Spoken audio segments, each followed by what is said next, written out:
Before starting the formal proceedings of today's session, I would like to request Abdul Rahman from our IAS management to recite a few verses from the Holy Quran.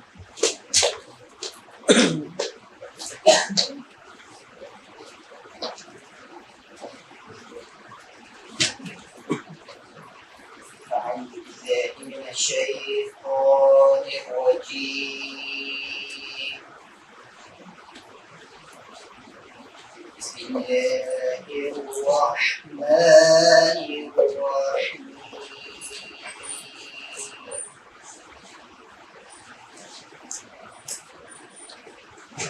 فلا صدق ولا صلى ولكن كذب وتولى ثم ذهب إلى أهله يتمطى أولى لك فأولى ثم أولى لك فأولى أيحسب الإنسان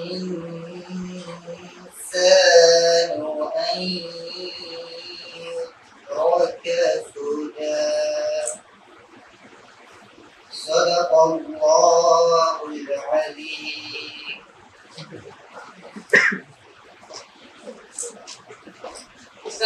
Thank you, Beta, for this beautiful recitation. Again, I formally warmly welcome you all to this international symposium on a very important and relevant topic today. You all know the importance of this topic, and today we have two keynote speakers with us today. One is, you're all familiar with, our own Dr. Amir Saeed. He is going to be giving you a talk on Has Colonialism Really Ended? Dr. Amir has a very peculiar interest in this topic, and I'm sure this talk is going to be very useful for all of us today.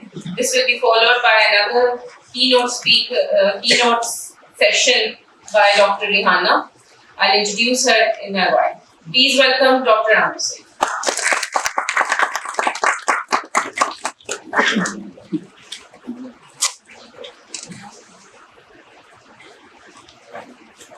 Thank you, for receiving, and I formally welcome our distinguished guest, Dr. Rihanna from Ministry of Region, School of Law.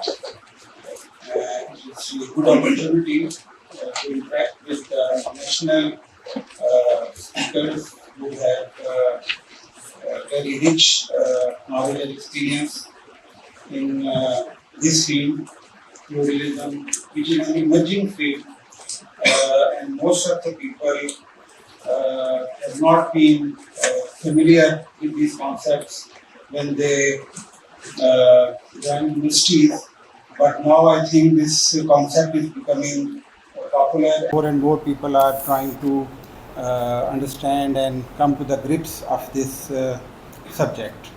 So I formally start my presentation.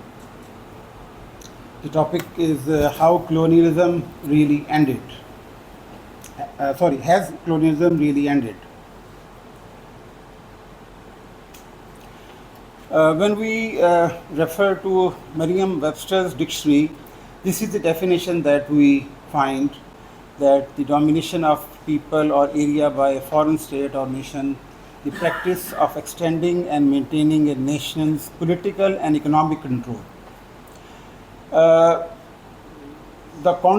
conundrum of the topic is that we are taking the definition of colonialism from the country who has colonized us. So in my point of view, it does not capture the whole impact of the word colonialism, and I have tried to add few words into it, like it is the practice of extending and maintaining a nation's political, social, legal and judicial and economic control over other countries. It is not only political and economic. The impact of this concept is on the whole life of the country. So this definition needs to be broadened and improved so that the whole impact of colonialism should be understood. Actually, colonialism in its spirit is basically the imposition of the concepts of modernity. The concepts that emerged in the era of modernity, they were basically a response to the Dark Ages, a long era where king and the church, they both ruled the country, the area, Europe, and they had their peculiar concepts about economic development, political development. Their governance system was different, their social system was different, their epistemology was different. So whatever was, whether it was good or bad, some people say that it was a conspiracy against church, and some people who are against them, they try to come up with a plot against religion. They wanted to belittle them or give them bad name. That is why they did this. And some say that the atrocities attributed to the governance system at that time are true. They were really oppressive. The system of inquisition and the lack of freedom of ownership, lack of freedom of expression, and all these things were very common. And that was, the modernity was a reaction to that oppressive 1,000 year era. I would here try to identify few concepts which are part of the colonial project. The first is secularism. Mostly, generally, we think that colonialism is freedom of creed, that everyone is allowed to have the faith he or she wants. But if we go deep down and try to understand and see the practice that is being done over there, we can find out that it is not the freedom of creed. It is basically the limiting of religion to the personal sphere. Everyone is allowed to express his religion or otherwise in personal sphere. But when it comes to the social sphere or collective sphere, the religion is banished. No one is allowed to give his ideas about the collective affairs. For example, we can see the economic system, the financial system being run throughout the world. The system of usury, sood. Now, if everyone is allowed to live according to his creed, then if someone wants that, he does not want to indulge in usury, is he allowed by the system to use it? He is forced to have account in bank and submit his money in that and everything. He has to go through that system. So it is only a lip service that secularism is basically allows everyone to have his own creed. It's only to the personal sphere. You can see women in France, Muslim women in France, when they come out in public with scarf, what treatment they get. So that is a clear indication that secularism basically tries to give a permission, or it allows individuals to use their will in personal sphere, but when it comes to the collective spheres, the religion is banished. The second concept related to the colonialism is democracy. Very few people know that democracy originally originated from the Greek era. And it was a response to two other systems, monarchy and aristocracy, the rule of a single dictator or the rule of a collective group of people. These two systems failed, and when there was no other option, then they came up with this idea of rule of all. First was rule of one, then the rule of many, and the last one was the rule of all, rule of everybody.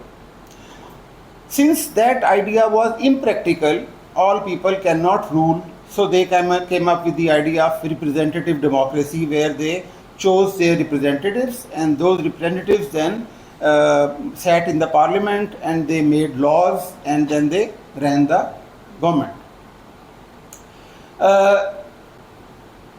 This idea can also be understood in the context of the famous saying of Nietzsche, German scholar, philosopher, who said that in our society God is dead for all practical purposes, because God is considered to be that entity whose law prevails on the society. So if God's laws are shelved in a cupboard and they are not to be followed, then there is no need to say that God is Akbar. So this system basically gives the opportunity to humans to make laws, and we can very vividly see what is going on in our country when 26th amendment is being done in our constitution, and it is all very well clear that for whose benefit these laws are being changed. So this system allows humans to make changes in laws, whereas the system, the religion that did not allow humans to make laws, even Prophet Muhammad, peace be upon him, could not or did not change the law of stealing when he was asked to forgive a woman, Fatima, who had committed stealing. So he did not have this power to change the law for her, although that Fatima had a lot of they gave a lot of benefits to the Muslims when they migrated to Medina, but Prophet said that even my daughter Fatima, if she had committed that crime, that would have not changed. She would have got the same punishment. The third system or the concept emerging out of modernity was the capitalism. That is an economic system, and it talks of free market economy. Now, free market economy or market mechanism is only beneficial for the haves. It only caters to those who can afford to buy things. If somebody, a poor person, if he is hungry and he wants to have some food, but if he goes to market will not attend him. Personally, maybe some person gives some charity, but otherwise market only sells things. So the basic needs of the people are not met by this system. That is why Karl Marx and Friedrich Engels have to come up with the other system, socialism, which tried to satisfy the needs of basic needs of the majority of the people, have-nots. With the concept of modernity, we found that the values, the human values, they have been monetized. And where we can see, we used to have our parents, our old people, they used to live with us, and our families used to serve them. But we can see in the Western societies where old homes have come into being, and people, that person, the old person was considered to be a rahmat for the society, for the family, and they used to serve them. But now they are seen as a burden, financial burden. A lot of practical time is taken out of their practical life, and they have to, when they are serving their elders, so they think it better that we should give some money to the old homes, and we should send our elders so that they should take care of them. Same way, we see the emergence of daycare centers. The mothers whose primary job was to take care of the children, but now with the jobs and all those things, when the priorities change, so they have to that became secondary.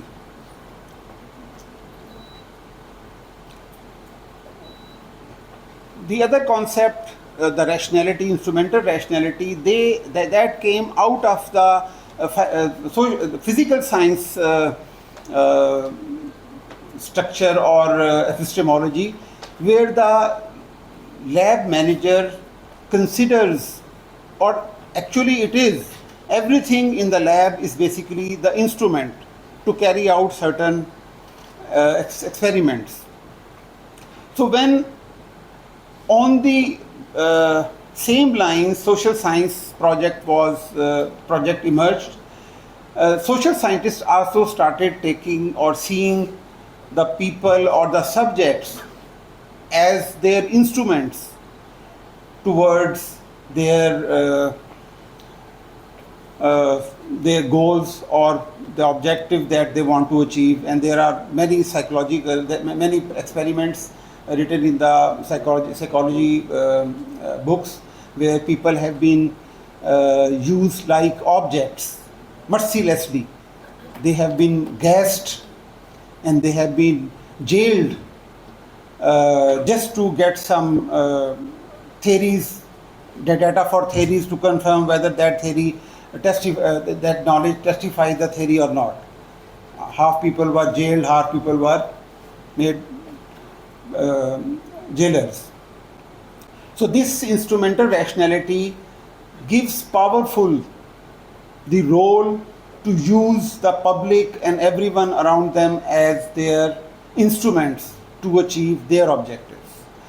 So this compassion and this relationship with the society was strongly changed because of this concept of instrumental rationality. In the same vein, the bureaucratization of economic, political and business activities started with this rational concept of rational organizations, and everything has to be rationally managed. So the result is that we see that in our businesses, in our economy, in our politics, in our bureaucracies, more emphasis on rules than on serving the people. So it is also coming from the same base. Then came with the result that there was a lot of oppression and denial of the freedom of speech and creed and ownership and personal freedom. So these freedoms emerged, and they became the order of the day, and the freedom of ownership became the basis of the concept of capitalism. And other things also contributed. For example, if we find people in Holland or Sweden making cartoons of our sacred personalities, it is because of freedom of speech or expression. They can do or express whatever they want, whatever thing they think is right, they will express, no matter who that personality we are discussing.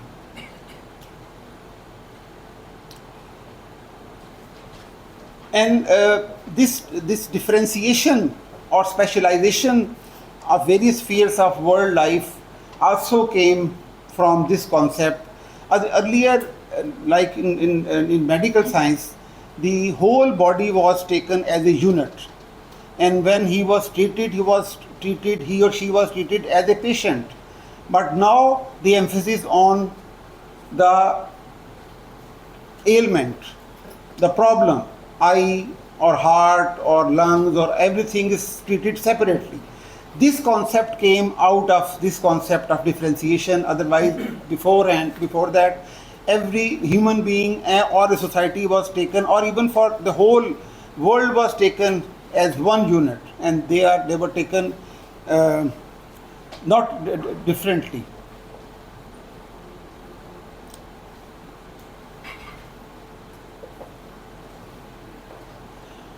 Okay, normally when we discuss government and society, since our subject is government, governance system, public administration, society, so we always discuss in this term that government and society when we discuss these things. But here I'm trying to give another idea that this colonial regime or this colonial concept have put government versus the society. It is not government and society, it is government versus society. When we talk of government, we have these aspects of the government structure like constitution, laws, judiciary, budgets, financial system, FPR, civil and military bureaucracy, policies, state-controlled religion, and the support of landlords. Basically, this is the government. And when we take each and every aspect of the government, we find that the laws and rules behind these systems or the policies are directly coming from the West. Even the laws that we followed in our country are 80-90% the same, and they were created before 1947. And the amendments that have been made in that, it is also made in those laws and rules, most of them which were created for the colonialist to control the public, because the only objective or main objective of the colonial state was revenue collection and maintenance of law and order. The whole thrust was the government's thrust was on this, that they wanted to collect the revenue as much as possible, and then if somebody rebelled or they raised his voice, he must be quelled with strong force. So these laws, this constitution, these rules, they are still the same. They are doing the same function. The relationship between ruled and the ruler is guided by the laws. But if the laws have not changed, the names of the people may change, but the actions will not change. And if we come towards society, we see a lot of areas in which people need some support.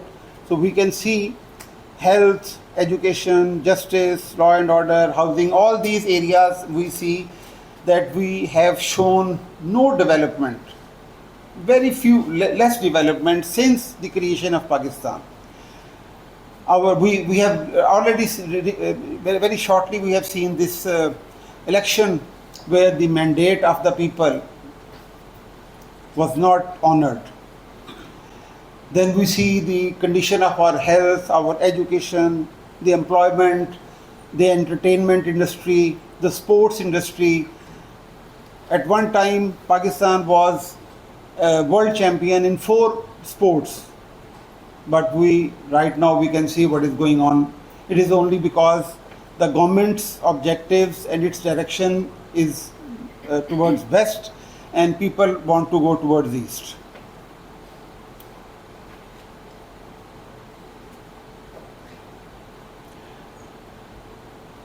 अच्छा, ये this Amma Iqbal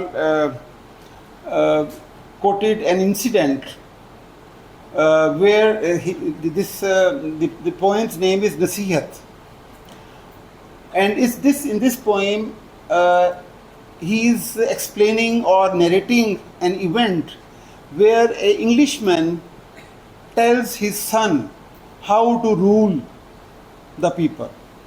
So in 4 verses he is explaining what would be the strategy of the colonialist, how they should rule the public. So the first verse is, एक लुर्द फरंगी ने कहा अपने पिसर से. Lurd here means lord. Lord, he was Englishman, he was lord, so उसको उन्होंने लुर्द से कह दिया. एक लुर्द फरंगी ने कहा अपने पिसर से, मंजर वो तलब कर कि तेरी आंख ना हो सैर. कि you should expect that thing, जिसको देख देख के तुम खुश हो, तुम्हारा जी ना भरे.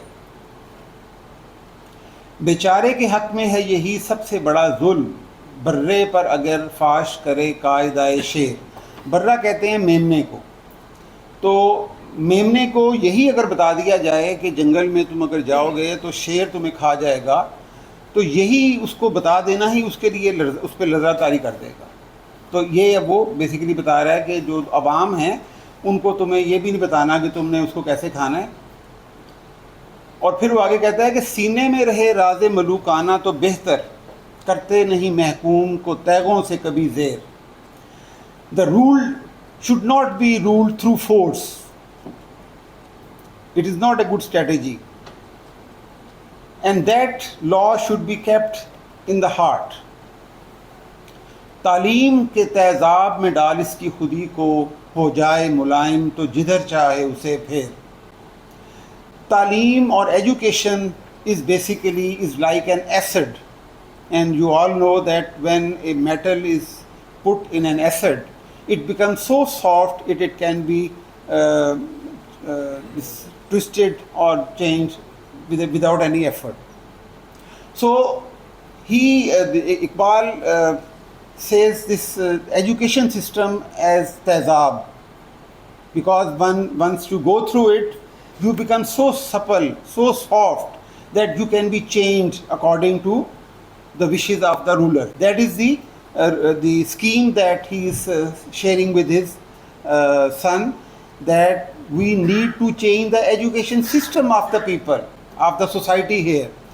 And if we replace their heroes with our heroes, their tales with our tales, their values with our values, people's values will change, people's point of view, people's world view, everything will change as per the ruler's point of view, and the people will not know what's going on with them.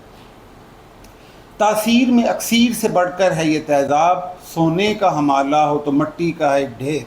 It's so strong a proposition or a solution that even if there was a Himalayan mountain of gold, it will be just, if we go through it, it would be just matter, finished, nothing left. So on the basis of this principle, British system, the Britishers changed the education system here, and they rewrote the history of Muslim civilization. They rewrote the history of subcontinent, and they what this क्या उसकी word है,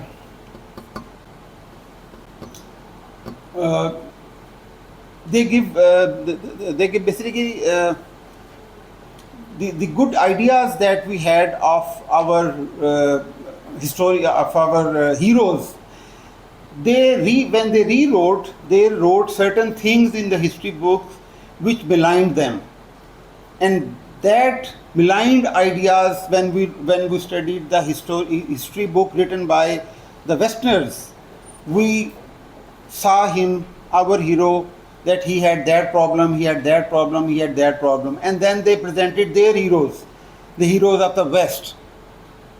And people, when they went through that education system, they started allegizing or considering the heroes of the West better, and they considered that our heroes or our people in the past, they were of no character.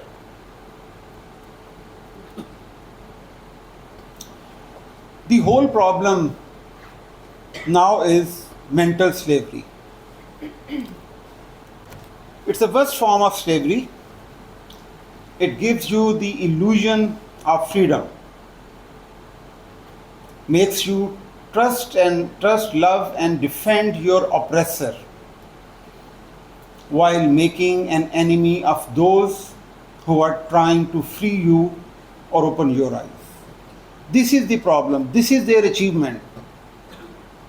What they have achieved when they were changing that system, there was one guy who was behind that, all this project. His name was, I just forgot.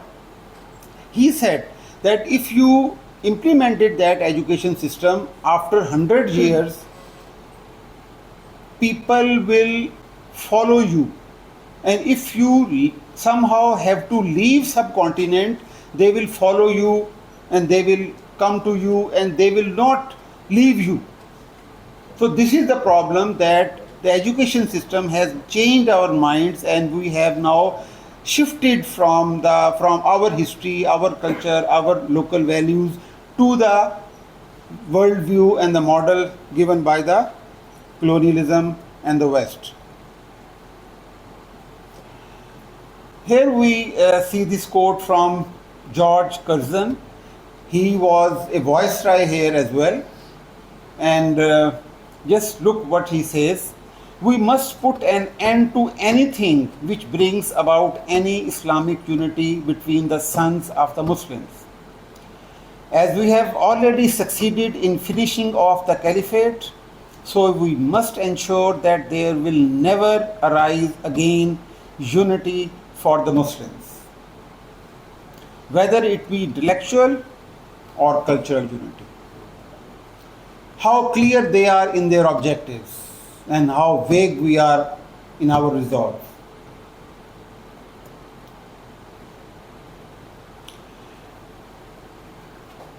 And very soon, Dr. Rehana would be giving us a talk on how to decolonize or of that thing. Just look what plans they have for us. It is an excerpt from the book No Exit from Pakistan, written by Daniel Murky. Just see what they have for Pakistan. The title of the book is No Exit from Pakistan, and it says that we Americans cannot leave Pakistan. He gives 3 reasons. 1, Pakistan's nuclear power and the missile system is so big and extensible that we have to be constantly engaged with Pakistan to keep an eye on it. Independence, freedom is just going away. Second reason, Pakistan is the only country in the world which has deep ties with China. China's civil and military leadership, and when we have to negotiate with them, we need Pakistan's support, so that is why we cannot leave Pakistan. And third is that Pakistan has such a large army that it can destabilize not only the region but the whole world. It is also important to stay engaged with Pakistan to keep an eye on the Pakistan army. And then lastly he says, we decided 72 years ago that Pakistan could not be allowed to develop. We always ask why Pakistan has not been developed. Why Pakistan has not developed in so many years. How clear they are about it. We decided 72 years ago that Pakistan could not be allowed to develop, and that Pakistan could not be allowed to lead the Islamic world. He added, some of the ways we have done this are to destabilize Pakistan so that we can manage and destabilize in such a way that we buy Pakistani leaders. So with this kind of agenda and with this kind of superpower considering Pakistan, the role that they think of Pakistan, is it some way we can get out of the clutches of colonialism? I doubt. Thank you.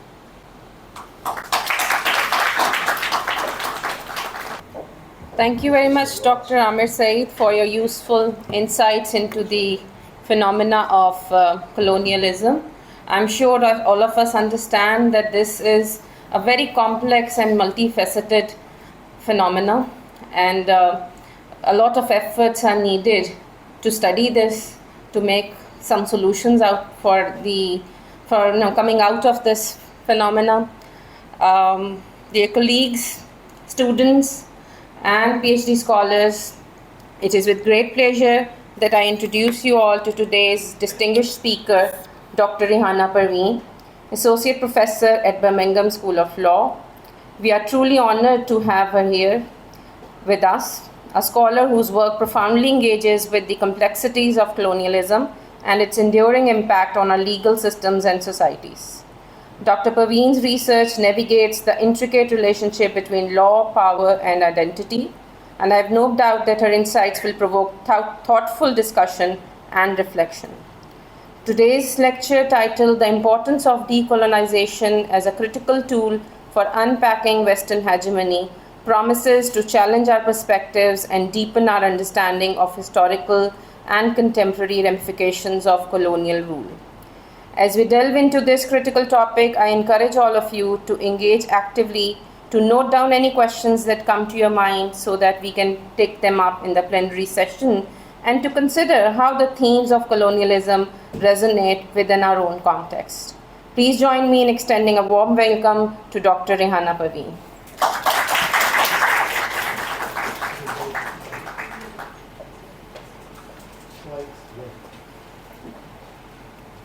Can you hear me on this? Is this okay?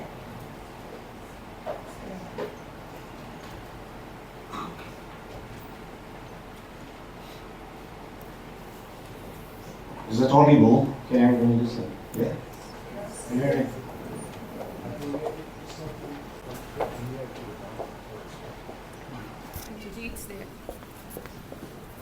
Is that the remote? This is for recording. Oh, okay. Just to record.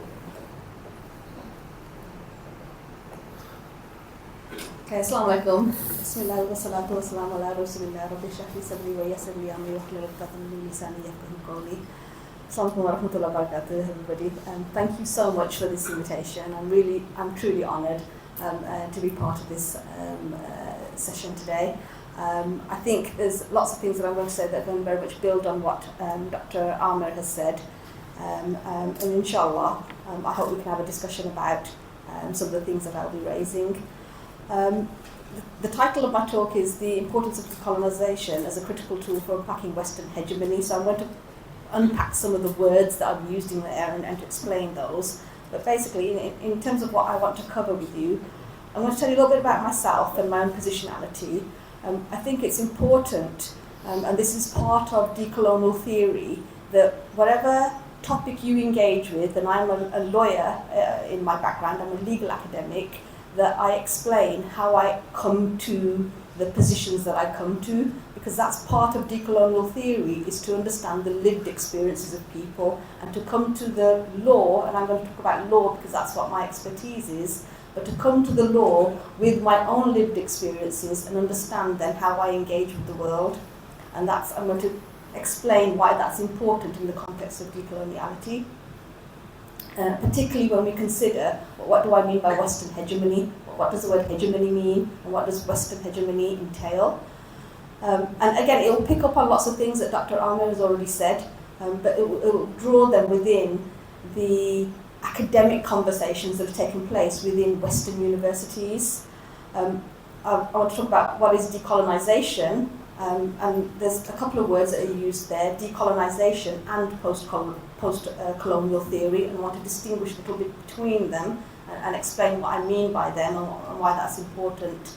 And then if we have time, I want to talk about a particular legal case, which is the case of Leyla Sahin.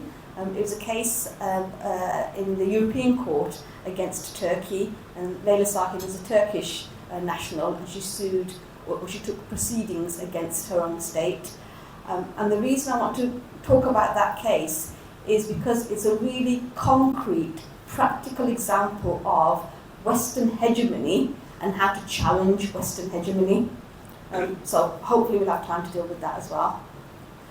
Okay, so just tell you a little bit of background about myself. I'm an associate professor at the school. I'm also head of assessments at the law school. I was previously a solicitor and I specialised in family law.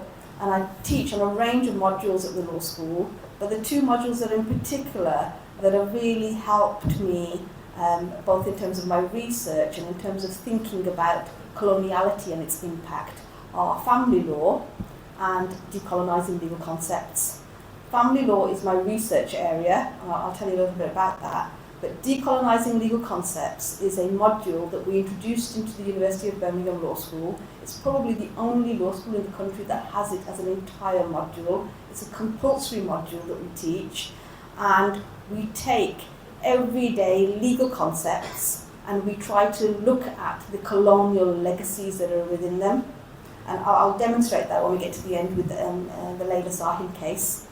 But my research has been about Muslims living as minority communities within England, within a Western country, and how they navigate both English family law, which doesn't recognise many of our practices as Muslims. So it doesn't recognise the nikah, for example. It doesn't recognise a talaq. It doesn't recognise a khula. So it doesn't recognise many of the practices that we as Muslims would be engaging in as part of family law. But how do Muslims then engage with the English legal system, which they are part and parcel of, and also their own family law practices? And one of the things that has emerged within Western societies is this Sharia councils. And Sharia councils are often affiliated to local masajids, and they are run by usually an imam or some scholars within that locality, and they offer services whereby, particularly for Muslim women, you can obtain a religious divorce, so a khula or a fasq type of divorce. Now, they're not without problems, and so that's part of the research that I do. I look at some of the issues that they create as well. The lack of recognition of Islamic family practices within the English legal system has a gendered impact on Muslim women. It often impacts negatively on Muslim women, more so than it does on men, particularly when women want divorces, because if you know anything about Islamic family law, Muslim men have the option of talaq, which Muslim women don't have the exact same, although I fully recognise that these issues are now part and parcel of Pakistani civil law, and civil law has made amendments that has tried to rebalance some of those issues. But more recently, come to the colonial aspect of it. I've looked at and started to research around the colonial legacies that are embedded within the English legal system. For you as Muslim majority within Pakistan, you've had the impact of colonisation upon you, but colonisation also impacts the coloniser and the way in which their legal systems have progressed and how they treat minority communities. And part of the arguments that I make is that some of those colonial legacies are still within the English legal system in how they treat their minority Muslim communities. It is not too dissimilar from the way in which when they came to the subcontinent and treated communities. And one of the points that was mentioned by Dr. Ahmed was about the removal of religion from this claim to secularization. Part of the way in which certainly English law has progressed is to have this claim to secularization. We're a secular state, we don't include religion, and then that means that religion is moved into the private space, and that therefore family law of Muslims is moved into the private space rather than the court space. I'll talk a little bit more about that when we come to Layla Sahin as well. Okay, so when we talk about Western hegemony, how do I engage with Western hegemony? Well, to start off with, my own positionality, where do I start from? What's my lived experiences that I'm coming to this with? So I'm a British citizen. I'm a British citizen because of colonisation. The whole reason my parents ended up in England is because of colonisation. So my whole life existence in Britain has been because of the impact of empire and the fact that empire allowed my parents then to travel to the UK. But I'm a Muslim woman. I'm racialised as brown. I'm of Pakistani heritage. I was actually born in Pakistan, although I was less than a year old when I went to England, so I have no memory of Pakistan itself. I live as part of a minority community within the global north, within a Western society, but whose heritage is in the global south. And my entire education... Oh, sorry. I'll keep changing that. That's because you're looking at the laptop. Oh, so yeah, that's yeah, I'm why. doing it from mine. Sorry. It's okay. So, Oh, here sorry, we are. yeah. So, yeah, my entire education has been entirely in the global north.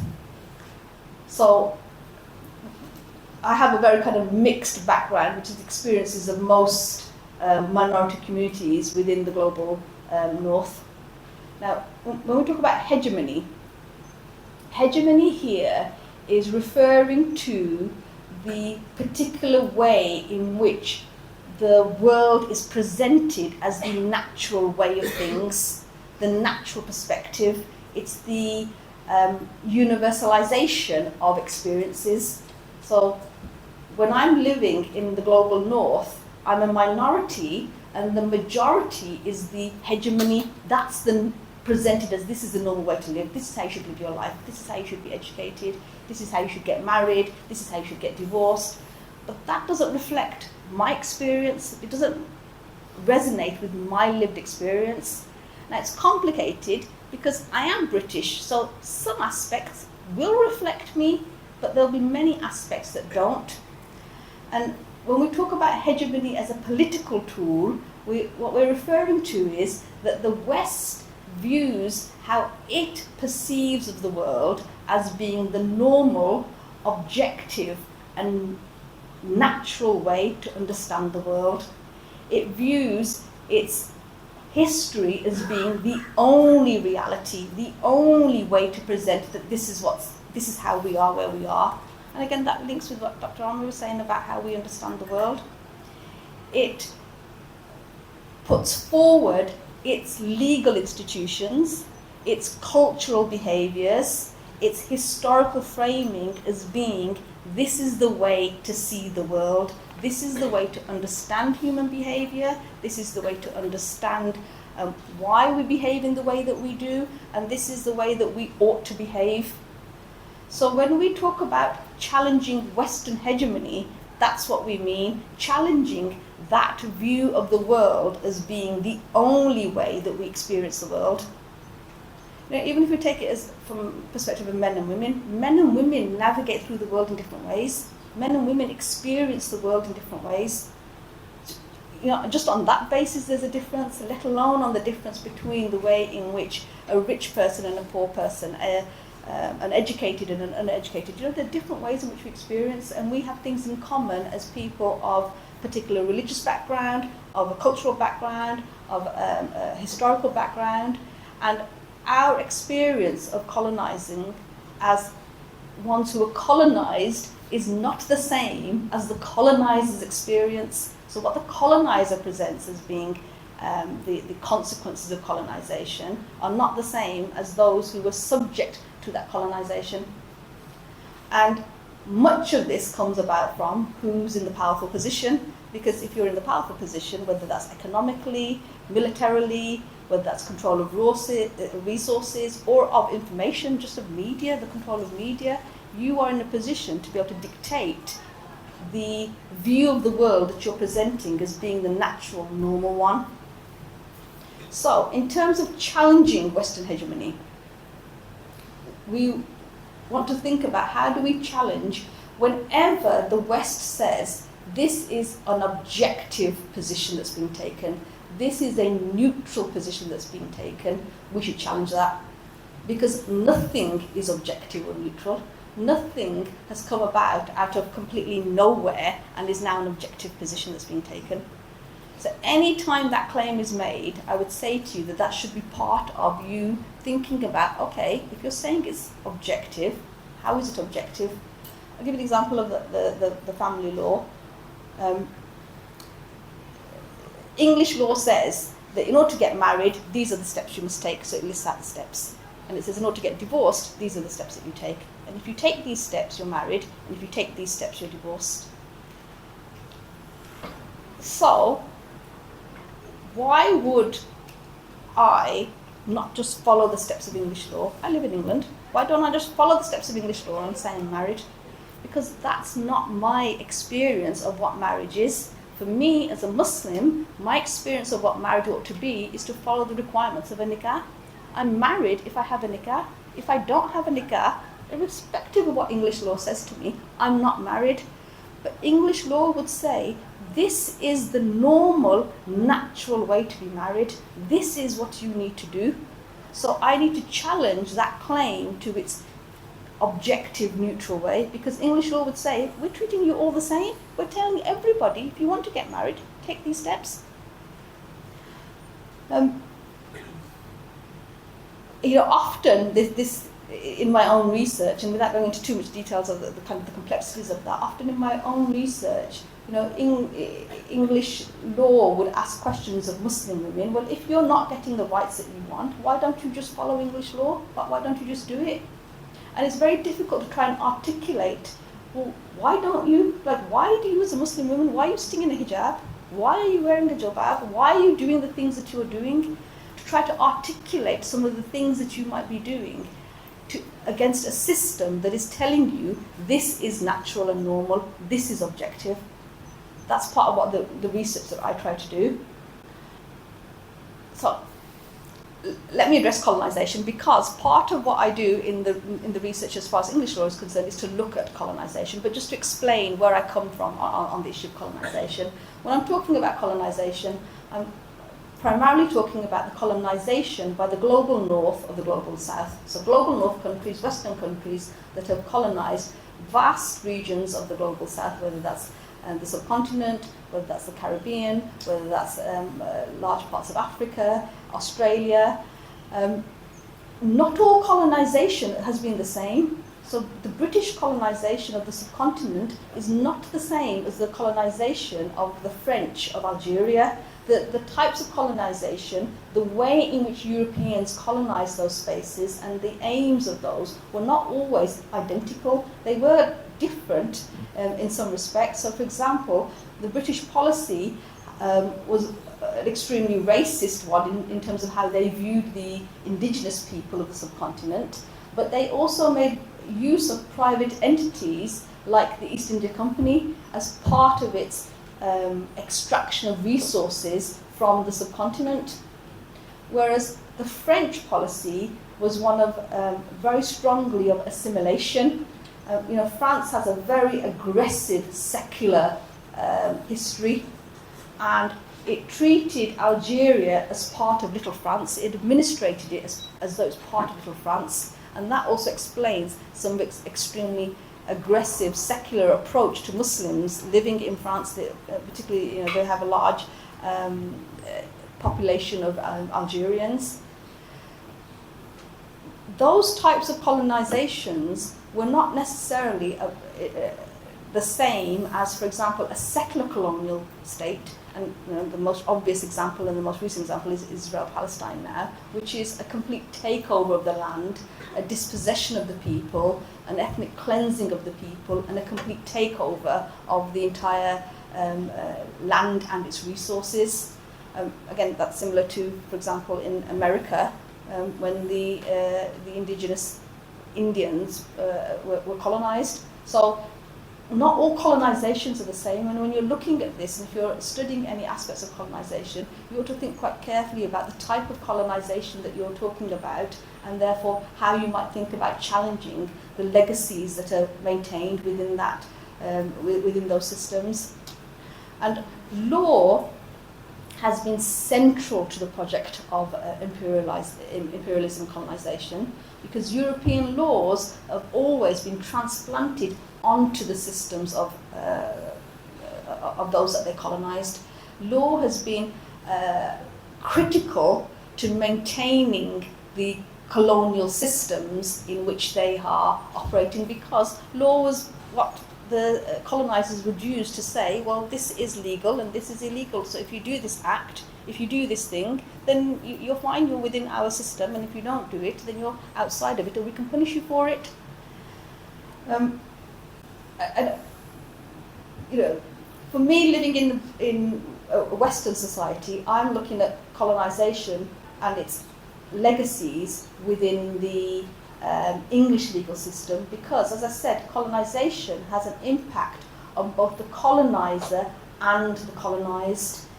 We see the impact of colonisation in English law through the way in which it treats its minority communities, through the way in which it has racist assumptions about black and brown people, through the way in which Western prisons, American prisons, British prisons are full of disproportionate numbers of black and brown people. That's part of the legacies and the racism that is maintained within them. And I'm going to link to some readings now with you, and if you want any of the readings, I can get them to you in a PDF form, so feel free to. I'll leave my cards and details here so you can get in touch with me. But understanding colonisation and understanding post-colonial theory, which I'll come on to explain in a moment, is now the main way in which, certainly within Western universities, we're looking at the relationship between the East and the West. That colonisation has been central to that relationship, and colonisation's impact remains central to that relationship. And that's from an article by Peter Fitzpatrick and Eve Darian-Smith. Okay, so this is a really, really good article. If anybody wants to read an article that traces colonisation and traces the different types of colonisation and its impact, I'd really recommend this article. It's quite a long article. It's by an Indian academic called Alpana Roy, and it's called Post-Colonial Theory and Law, A Critical Introduction. You should be able to get it in a PDF form, but as I said, if you can't, I can get it hold of you. And the article traces through really clearly. It's an article that I use with my students when I'm teaching colonisation as a starting point, because it traces through the points that I'm making here. It starts off by saying colonial rule has legally ended. Well, here in the subcontinent it has, in other parts of the world it hasn't. Palestine, Israel hasn't ended, but for here for the subcontinent. And in most places, the legal rule of colonial has ended, but its impact has not. And the trauma of colonisation, its shaping of societies and the societies of both the colonisers and the colonised, and its lasting legacies continue today for both. One of the ways in which I explain this to students, I give an analogy that's a really simplistic analogy, but I think it really helps you to think about the impact of colonisation, is that I say, think about a couple, person A and person B. Person A forces person B into a relationship, and they have a relationship of, say, 30 years. Throughout that relationship, person A is abusive towards person B throughout, takes things from them, takes their resources, treats them terribly, abuses them. It's a horrifically abusive relationship. At the end of 30 years, they part ways. It is not possible for either of them now to go back to who they were 30 years ago. They have both had an impact of that relationship. It has impacted. Person A may have benefited, he's taken things, he's achieved whatever he's achieved, he's moved on, but it still frames how he thinks about things. Person B has so many of person B's resources have been taken from them, so much has happened to them. Now, you can try now, after the ending of that relationship, so that relationship legally it's ended, but its impact has remained, and it's impossible for either party now to go back to 30 years ago. But when you've had 100 years of colonisation, it's impossible for either the coloniser or the colonized to go back to thinking, well, what would I have been like? How would our country have progressed? What would we have achieved had we not had colonization? It has happened. So decolonization, and I've got an academic there called Margaret Davis, says, decolonization does not result to a pre-colonial state. We will not go back to a pre-colonial state, but it moves you to at least thinking about that you are a post-colonial state and what is the impact of being a post-colonial state. So post-colonization is the impact, the aftermath of colonization. It's after we have been worked over by colonization. What is our situation now, whether that's legally, culturally, socially, politically? You know, I've been doing some touring and things, and I was a bit surprised, maybe not surprised actually. I saw in some of the moot rooms and things pictures of white judges and pictures of, you know, like it jarred me. I was thinking, why is there white judges in these rooms? Why is there? I went to a barrister's temple, you know, where the barristers are all gathered, and you know, they looked like English barristers to me. So many of them, they were dressed in a similar way, they were speaking in a similar way, they were using the language. It's just, you can see very, very evident the impact of colonization. And so when we talk about decolonization or in post-colonization, I'm not talking about, like, let's try and take us back to pre-empire. That's not going to happen.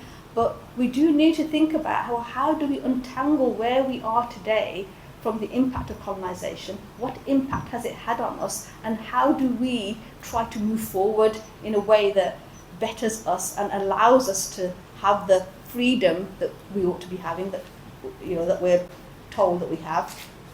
I said law has one of been the most important power structures that have upheld and has continued to uphold colonial legacies, because colonization was imposed through law, and it remains as part of the legacies that are embedded.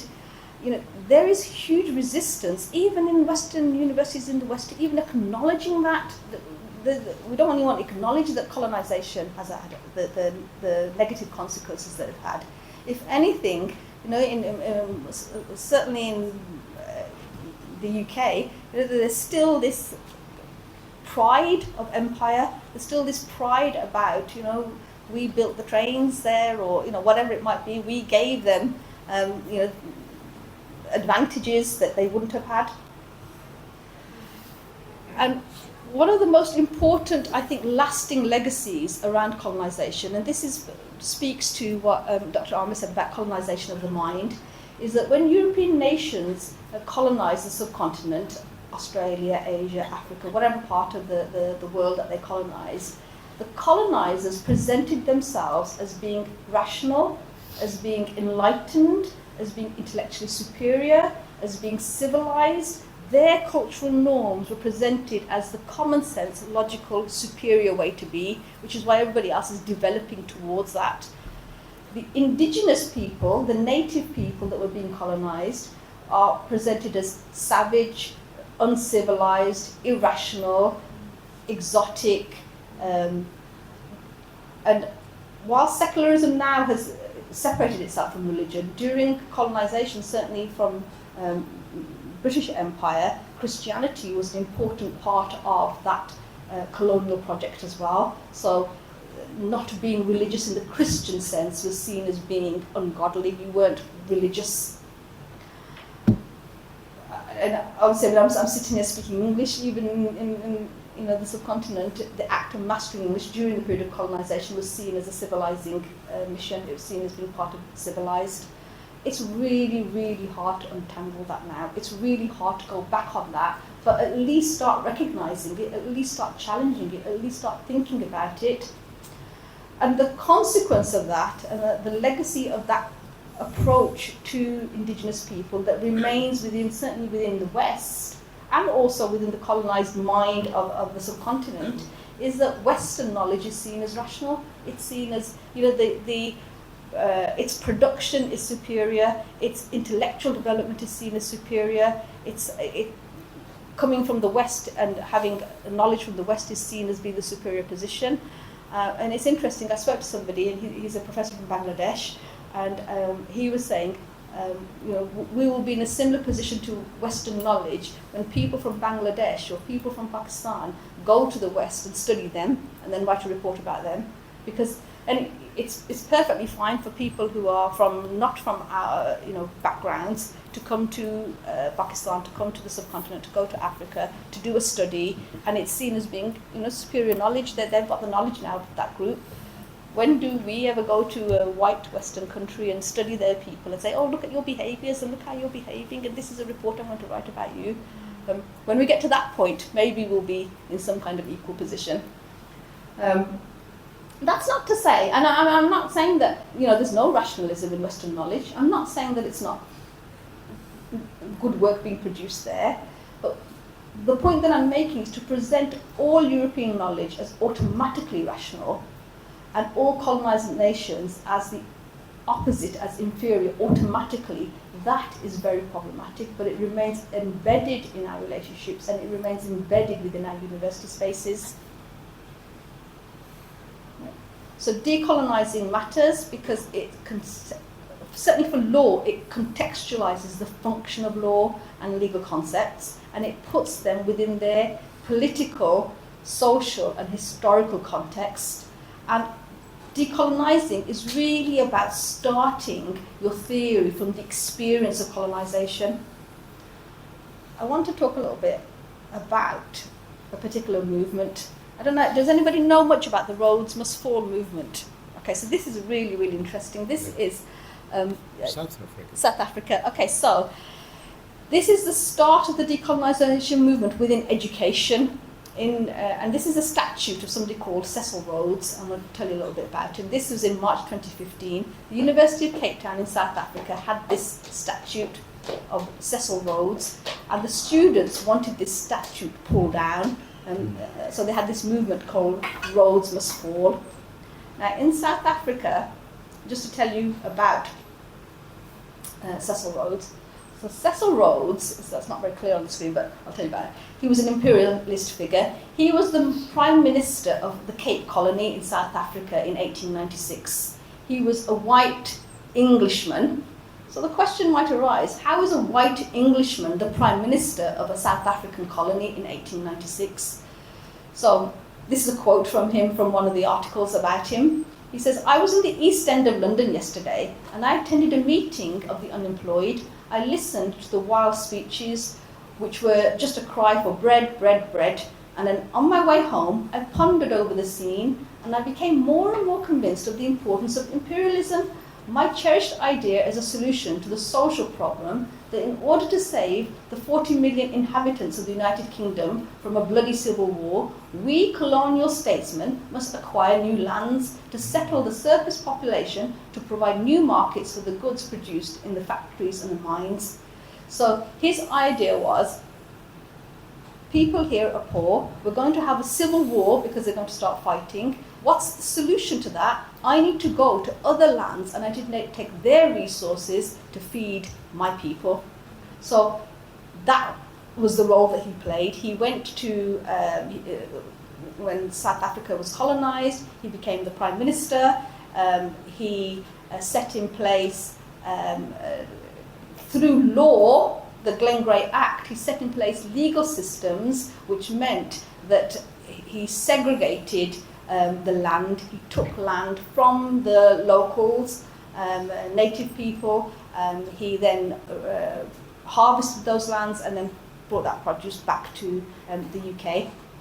So the University of Cape Town, the university itself was built on land donated by, put speech marks, donated by Cecil Rhodes. And so they erected a statue of him saying, this great man donated this land to us. Well, whose land did he donate? He gave them their land back, right? So the students, it wasn't just, and the point about it, it wasn't just a historical issue here for the students. The students of the University of Cape Town were still feeling the impact of colonization, because their experience of university life was they weren't taught this history of him, for a start. He was presented as this benign, charitable man who gave land to the university, and now they've got a statue up of him. They also experience high academic fees, tuition fees. They have a curriculum that doesn't address their history. They have racism within university spaces. All of that they saw as being represented in his statute that was still there. So they brought about protests and a campaign to pull the statute down. They demonstrated, and this is the other interesting thing about this, is that this has come from students. This hasn't come from top down. Power at the top doesn't suddenly give away itself. Change often happens from the bottom, from students and from protests and from people who are the recipient of the oppression, who are subjected to the oppression, are the ones who are going to be challenging it. So they put forward this campaign. It was highly criticised, their campaign, because they took over university spaces. They threw things at the statute. They were really trying to get that statute pulled down, and eventually they did get the statute pulled down. And the really important point that they make is, when they're bringing that statute down, it is not about erasing history at all, and nobody should be asking us to be eternally indebted to Rhodes for having donated his money and for having bequeathed his land to the university. If anything, we should be asking, how did he acquire the land in the first place? And so the bringing down of that statute was to actually shine a light on the truth of why that statute was there, rather than to try to say that, okay, we're trying to forget history. Far from it. We're trying to actually recognise the truth. And this is what I said, to going back to Western hegemony. Western hegemony presents something as, this is the reality, this is the truth, and this is how the world has progressed. And it's about challenging that. And then again, there's an article there that discusses the Cecil Rhodes Must Fall campaign. And that campaign has been instrumental in Western universities now in thinking about decolonisation. Most universities of the West will be talking something about decolonisation. They probably won't do a huge amount. There's a lot of talk and not a huge amount of action. I mean, at the moment, I'm at the University of Birmingham, and the University of Birmingham has had, in the last year, encampments for students who are protesting in relation to Palestine. Those encampments have been taken down. Those students' voices have been shut down as much as possible. So, there's a limit to how much Western universities are doing.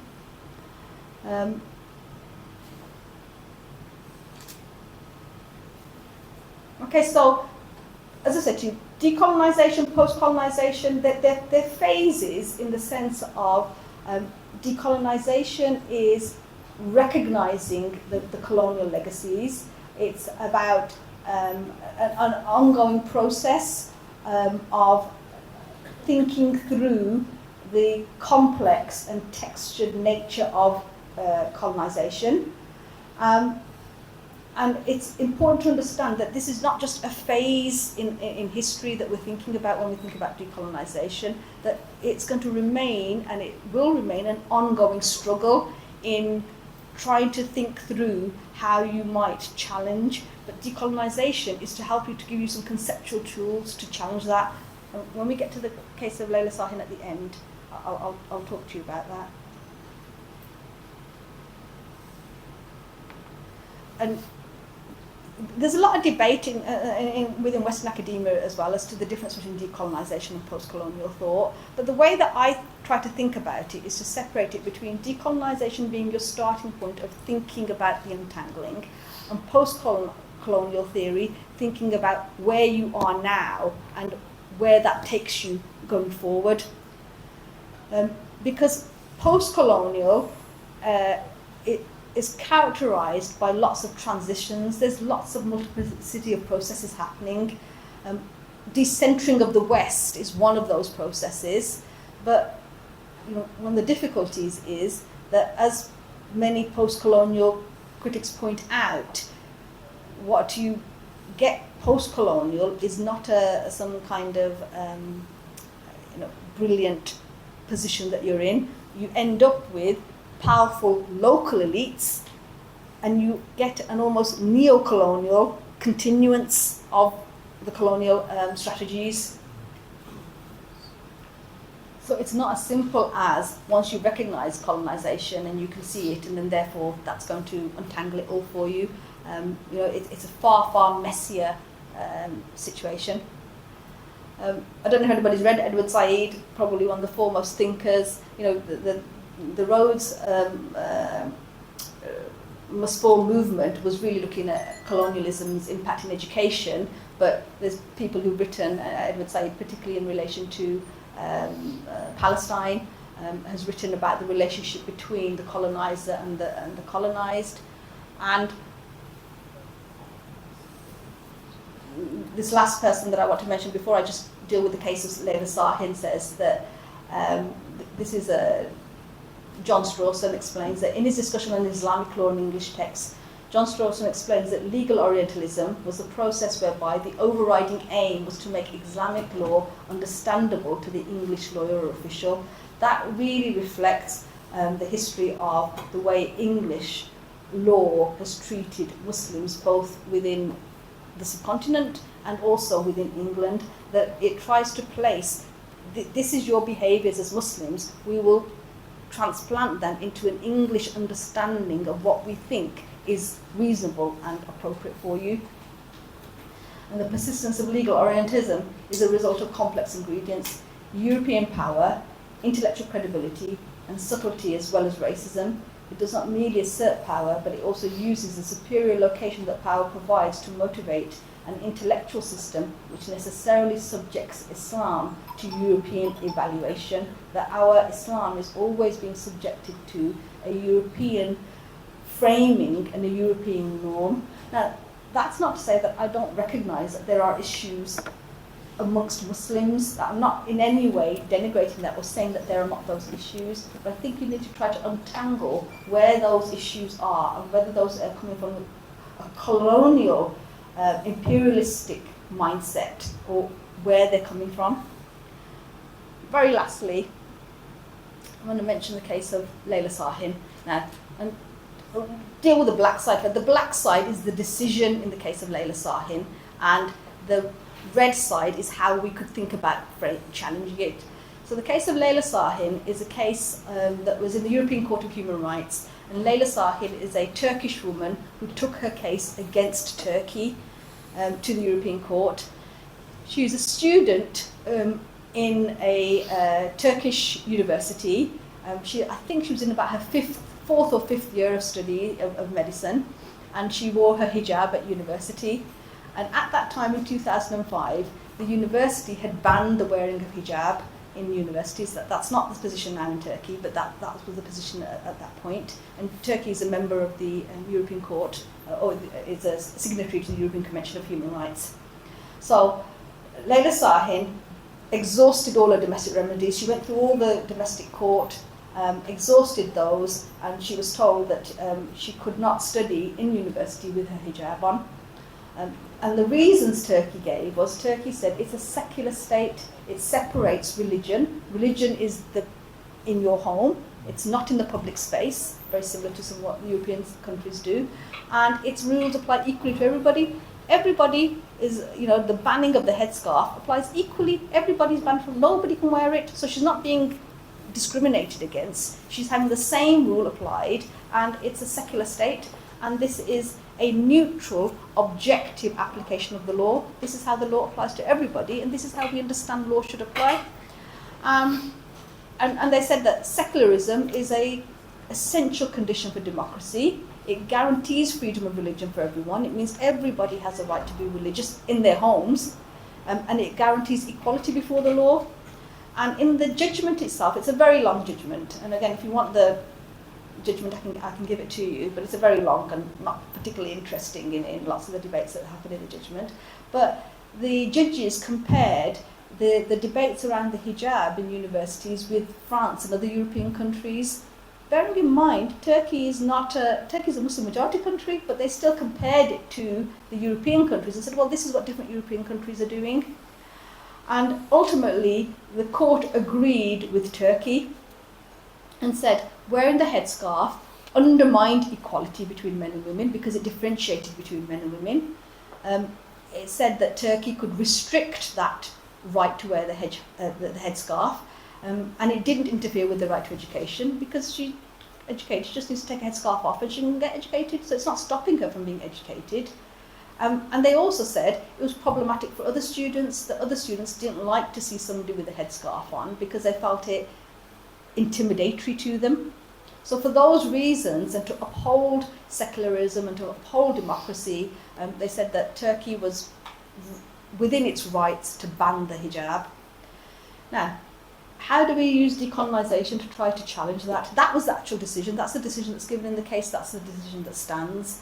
And as I said, Turkey now no longer pursues that. I think Turkey still has it on its books that you shouldn't be wearing your hijab in public spaces, but no university complies with it, so it's not applicable now. But in terms of challenging it and to think about, the challenges to Western hegemony, the claim that secularity and democracy are value-free, neutral, it just doesn't. It's not value-free. It's made a decision. It's made a decision that you shouldn't be wearing scarves. So that's not a value-free. That's not a neutral, objective position. That is representing a particular position. Because neutrality here is representing a particular view of what choice is and what freedom is. It's giving a particular Western notion to those things. It failed to recognise Layla Sahin as her own independent person who is making a decision, and she made it very clear throughout the judgment that this was her own decision. She had embarked on a journey of how she was developing as a Muslim woman. She may not always wear the headscarf. That's part of a development of yourself as a human being, that you decide, I want to wear it, I don't want to wear it, whatever I want to do. But they didn't give any recognition to that. And it was very patronising to her. It assumed that she was somehow being forced, or there was a problem for her. It didn't really look at the consequences, because it said, well, she could still get an education without a headscarf. But the likelihood is she wasn't going to do that. She wasn't going to take a headscarf and go to university. So instead, what's the consequence of denying women? You actually you push them into the home. You push them out of public spaces. Part of the reason, and I speak for myself personally, the reason I wear a headscarf is to engage in the public space, is to be part of the public space. So that's what you end up doing. And then, and if you deny people an education, that's where you actually start extremism. It's through the denial of education. And this last point about equality, that this is applying equally to men and women. Well, no, the ban on hijabs doesn't apply equally to everyone, because not everyone wears a hijab. It only applies to people who want to wear a hijab. So I think Layla Sahin is a really interesting, it's a case that we use in my teaching, and it's a case that we have a whole seminar dedicated to, and we look at the arguments for and against with the students. But it makes for a really interesting discussion around the way in which Western hegemony is presented and how you might think about challenging it. So as the last slide, I just want to say the relationship between former colonisers and those colonised is a complex one to untangle. And post-colonial theory's strength lies not in its historical foundations, not just in understanding empire as a historical issue that happened, but in using the theory to set about theoretical and methodologies to deconstruct the colonial foundations of contemporary power structures, of looking at contemporary society, including the legal ones, which is what I look at. But that's where I think the strength of both decolonisation and post-colonisation lies. And as a last word, I would say that the current situation in Palestine, and obviously we make dua for our brothers and sisters in Palestine, but the current situation in Palestine, one of the things, as horrific as it all is, it has revealed to many, many people who were unaware the severe, brutal impact of colonisation and its ongoing and that's been one source of very small light in a horrific situation. So thank you very much for listening.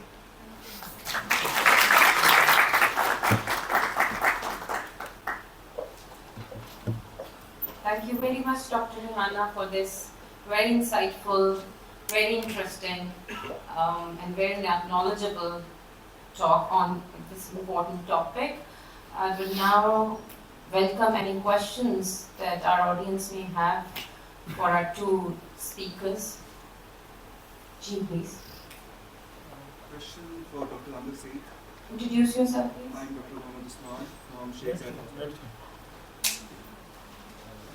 And I'm a new graduation and PhD in administrative services. My question is from Dr. Amir Singh is that when we talk about colonialism, the British come to mind. But the example that he used towards the end of his slides was that of USA. So did our colonizers change? And if yes, when?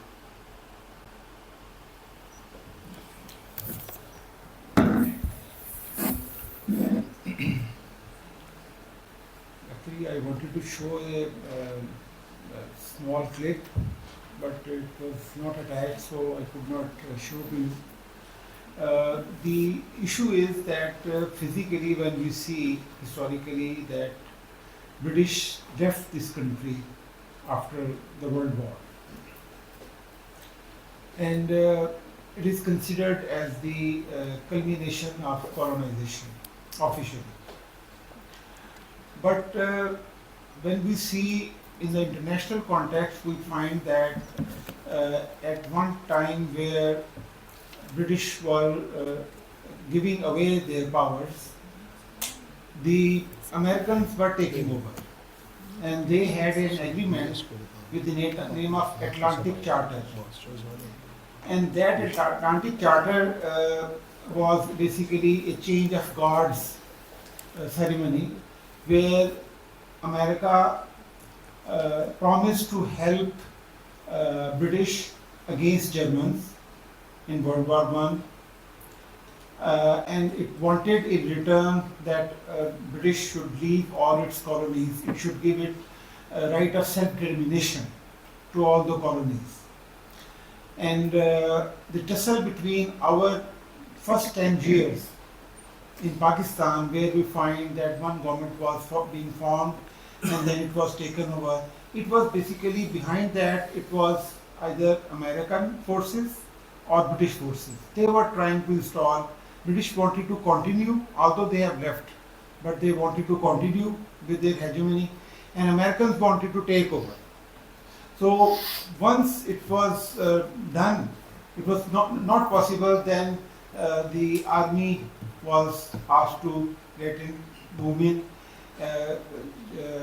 General Yu became the defense minister first, but even then things were not manageable, so the martial law was installed. And we can see after that that that was the era of American hegemony. The technology of America came in agriculture, in industry, in all, in even education. The first time this institute was, built in 1962. So that was part of the American agenda to extend its ideas and thoughts and issue and the knowledge to those areas which were earlier colonized by the British. So it's quite clear now when after the World War II, the world was divided into bipolar world. One was Russian bloc, one was American bloc, and British went into the American bloc. So that is why now the reins are not in the hands of British, but in the hands of Americans. A few questions. Madam, good evening. My question is to you, ma'am. I'm Dr. Medalika, medical doctor, and I'm a PhD scholar here at IAS. Can you say that globalization is now the new form of colonization? And we are still not out of colonization, it's just a continuation. I think would be a very valid argument to make that the impact of globalisation has been central to promoting Western hegemony, and Western hegemony now is globalised as the way in which you understand the entire experiences of the whole world. So yeah, I would agree with you on that And as can we globalisation. say that it's more dangerous and more prevailing into different conditions all over the world rather than the few states? The way the things we are, because we all are seem to be Americanized Yeah. rather than being Yeah. Westernized. Yeah. So now what we are doing is a continuation of. Yeah, I mean, I think these are really complex things to try to untangle. You know, how do you, if we're saying Americanized, in what way, in what things, and how do you prevent that? You know, these are really difficult issues to try to identify specifically where you're going to put the brakes on and how you're going to try to manage that globalization, particularly Americanization. But I think part of decolonization and post-colonial theory is to at least identify them and at least to start addressing the way in which they are impacting and whether those impacts are the impacts that we want in the societies that we live in. So I think globalization is really at the forefront of promoting Western hegemony. GPs. Ma'am Rihanna, I have a question for you. And first of all, I would like to thank IAS for arranging such informative session. It's indeed a good effort. Thank you to all of you. So my question is that before these Britishers and these, the global North people, we Muslims were ruling the world. So we wrote history, we were in dominance, we were in hegemony. So should we call that Islamic hegemony? And what is the difference between these dominances of thoughts and ideas and religions? Where we should differentiate all these hegemonies. When we call about the Western and the British hegemony, yes, they were here and they wrote history, they distorted our facts, they looked at this part of the world. Yeah. So, what are the basic, concepts where we can differentiate between both the hegemonies? Yeah. And how, for the future, we should understand that this hegemony is now, in these days, is converting into these forms. For example, currently they are not here, but their policies, their legacy, their hegemony is still there. Through IMF, through financial institutions, our country is under a lot of sovereign debt. We are being burdenized over by this debt. How can we get rid of all this? How can we compare with our Islamic, dominance when we were in power? So everyone is power writes its own history. Yeah. So can you please give me 2, 3, 4 points on which I can understand these issues? Thank you. That's a huge question. Yeah. On Islamic. It's not a question. I mean that's I don't have expertise on Islamic caliphate or Islamic positions of power, so I don't think I can speak to the. But we can correlate that to the hegemony also. Yeah. Even if we were writing history, we also have influence all over the world. Yeah. I mean, if you look at, say, I don't know, Spain and Andalusia and the influence of Muslims there, I think that for me, what I would say the difference is, and I don't know whether Dr. Ahmed has any views on this as well. The question is for both of you. Yeah, for me, the difference is that Western colonization has been extremely brutal, and it's been in the way in which it has. If you look at the impact of it from an economic position, let's take an economic one. The consequences of where the subcontinent was economically prior to colonization and where it was after, it has taken those resources, it has then used those resources in order to build its own power, it has had the impact on, for example, climate change has come about through colonization. If we look at, say, somewhere like, the producing of our mobile phones, and I've got an iPhone, but how have I got an iPhone in the West that's come from produce that's come from Congo of children who are mining for it and are being brutalized as a result of it? So, the impact of Western hegemony, and then to present that as being the normal experience, and the experience that benefits me living as somebody in the West, because although I'm this heritage, I live and benefit from and all the privileges of living in the West, certainly the economic privileges. The Western hegemony, in my view, has had a far, far more brutal impact than any Islamic. The development of nation states, the fact that I have a British passport and I can travel anywhere in the world, and if you have a Pakistani passport, you've got to go through 101 different visa applications for everywhere. Why? That's part of Western hegemony. That's not what Islamic hegemony did. So I think the legacies of Western hegemony are far more dangerous and far more brutal and far more undermining of the rights of indigenous peoples today. I don't know whether I'm going to differ with that. Are you happy with that? Are you happy? Sure, sir. Okay. I'm here. So, no. I'm just mean, are you fine with the answer, or do you expect something more? If you want to add something. Well, that's quite a difficult question. Let me say that if you're asking how we can get rid of the hegemony structures that we have inherited as a result of this colonialism and whatever. So there are probably too difficult to answer in a single session. But there are certain facts I'll put before.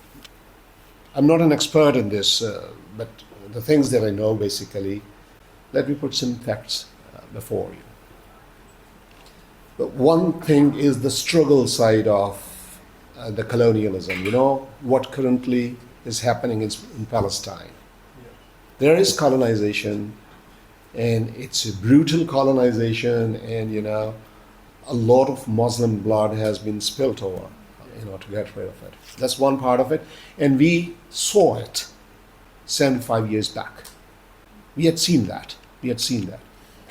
So what was once the price for getting rid of colonialism, we saw it 75 years back, and Palestine is paying that cost now. That's one thing. The other thing is that the extension of that colonialism by way of the social structures, the legal structures in which it operates today in our country. Dr. Amir just talked about how that 1935 Constitution, that Act of 1935 India, it made its way first into the 1956 Constitution, then into the 1962 Constitution, and finally we know it is also the basis for 1973 Constitution of Pakistan.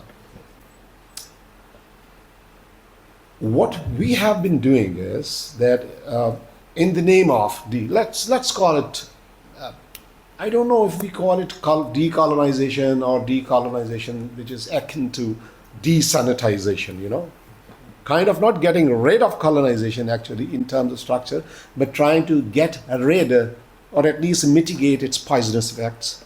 That's what we are doing.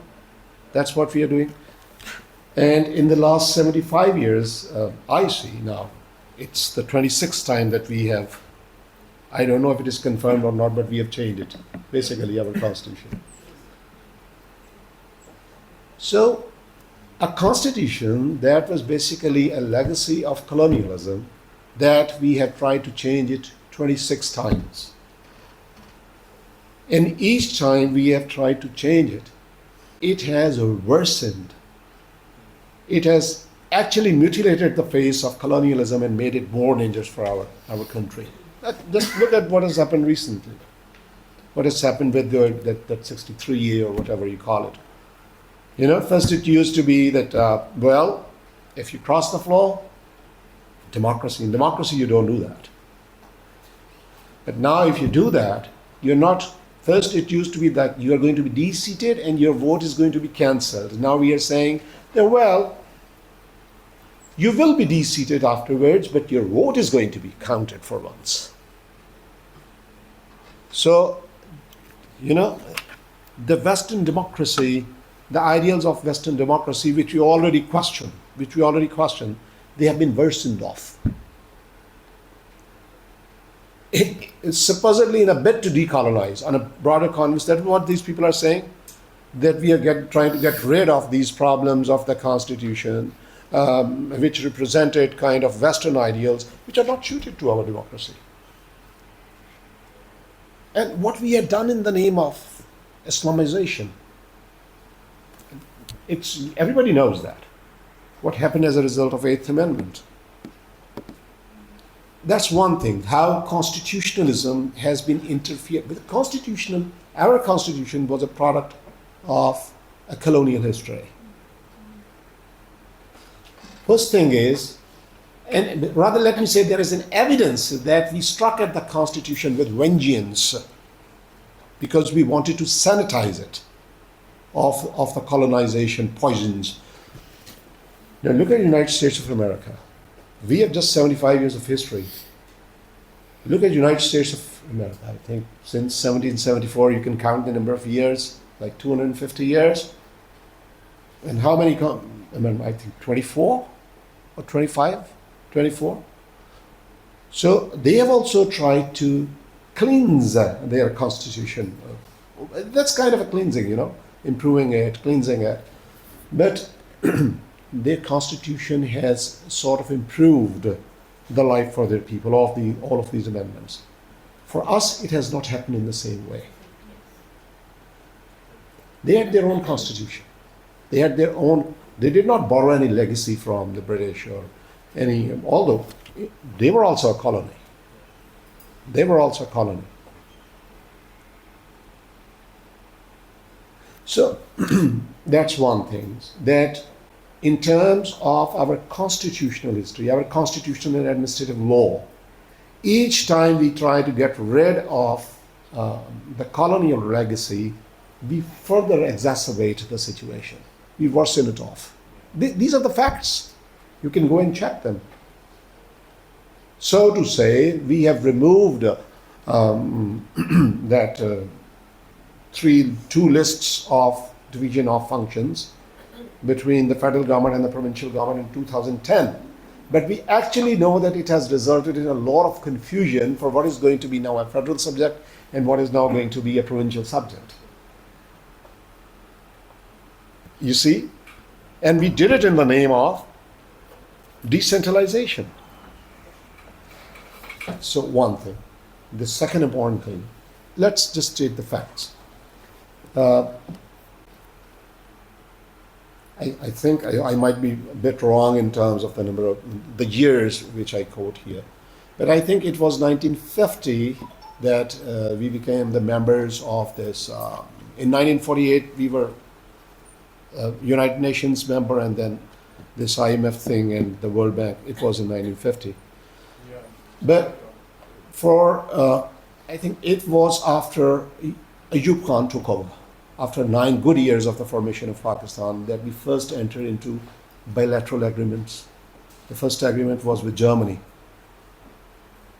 And since then, I have a count of then 53 times we have been into international bilateral agreements. And not even a single time it has provided us with good results. Probably the most illustrative case is that of Recordec.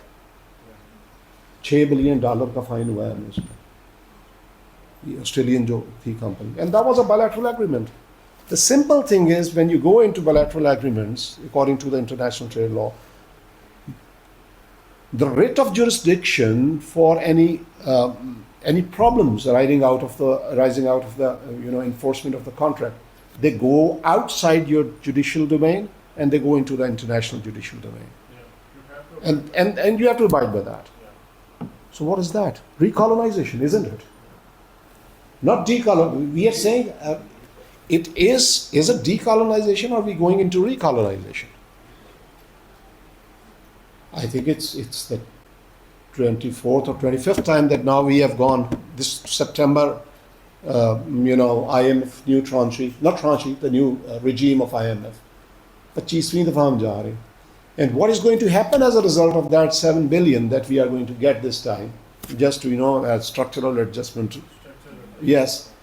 And so what is going to happen? The latest thing was shared by Dr. Tayyib Ali Khan, shared that news, that now government is considering, under the pressure of this latest IMF thing coming to us, and this is the price of going to IMF for the 25th time, that for educational sector, public sector universities, HEIs, they are now being considered to be converted into corporate bodies. No funding from finance, no funding from Higher Education Commission. Nothing is going to come to us. Practically it means that we are going to be sort of pseudo-privatized, at least in the first stage. So we are trying to indigenize an educational structure that we got from there. But, it's in such a funny way. Actually, it's not just that we are taking the institutions one by one and trying to decolonize them.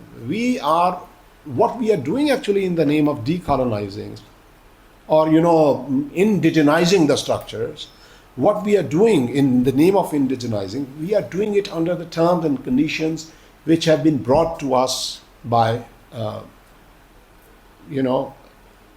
the structural adjustment conditionalities. The first what they call it, the first generation of conditionalities, that was in 1960s and 70s, what I understand. And these were in form of liberalizing your interest rate and free floating your currency exchange rate. And then the second generation of these changes that we saw in the late 80s and then in 90s, these were in form of the regulatory agencies. Now, what has practically happened in regulatory agencies, that we have put the administrative adjudication powers in the hands of these agencies. So we have actually weakened the system of the courts in the name of reducing the burden on them.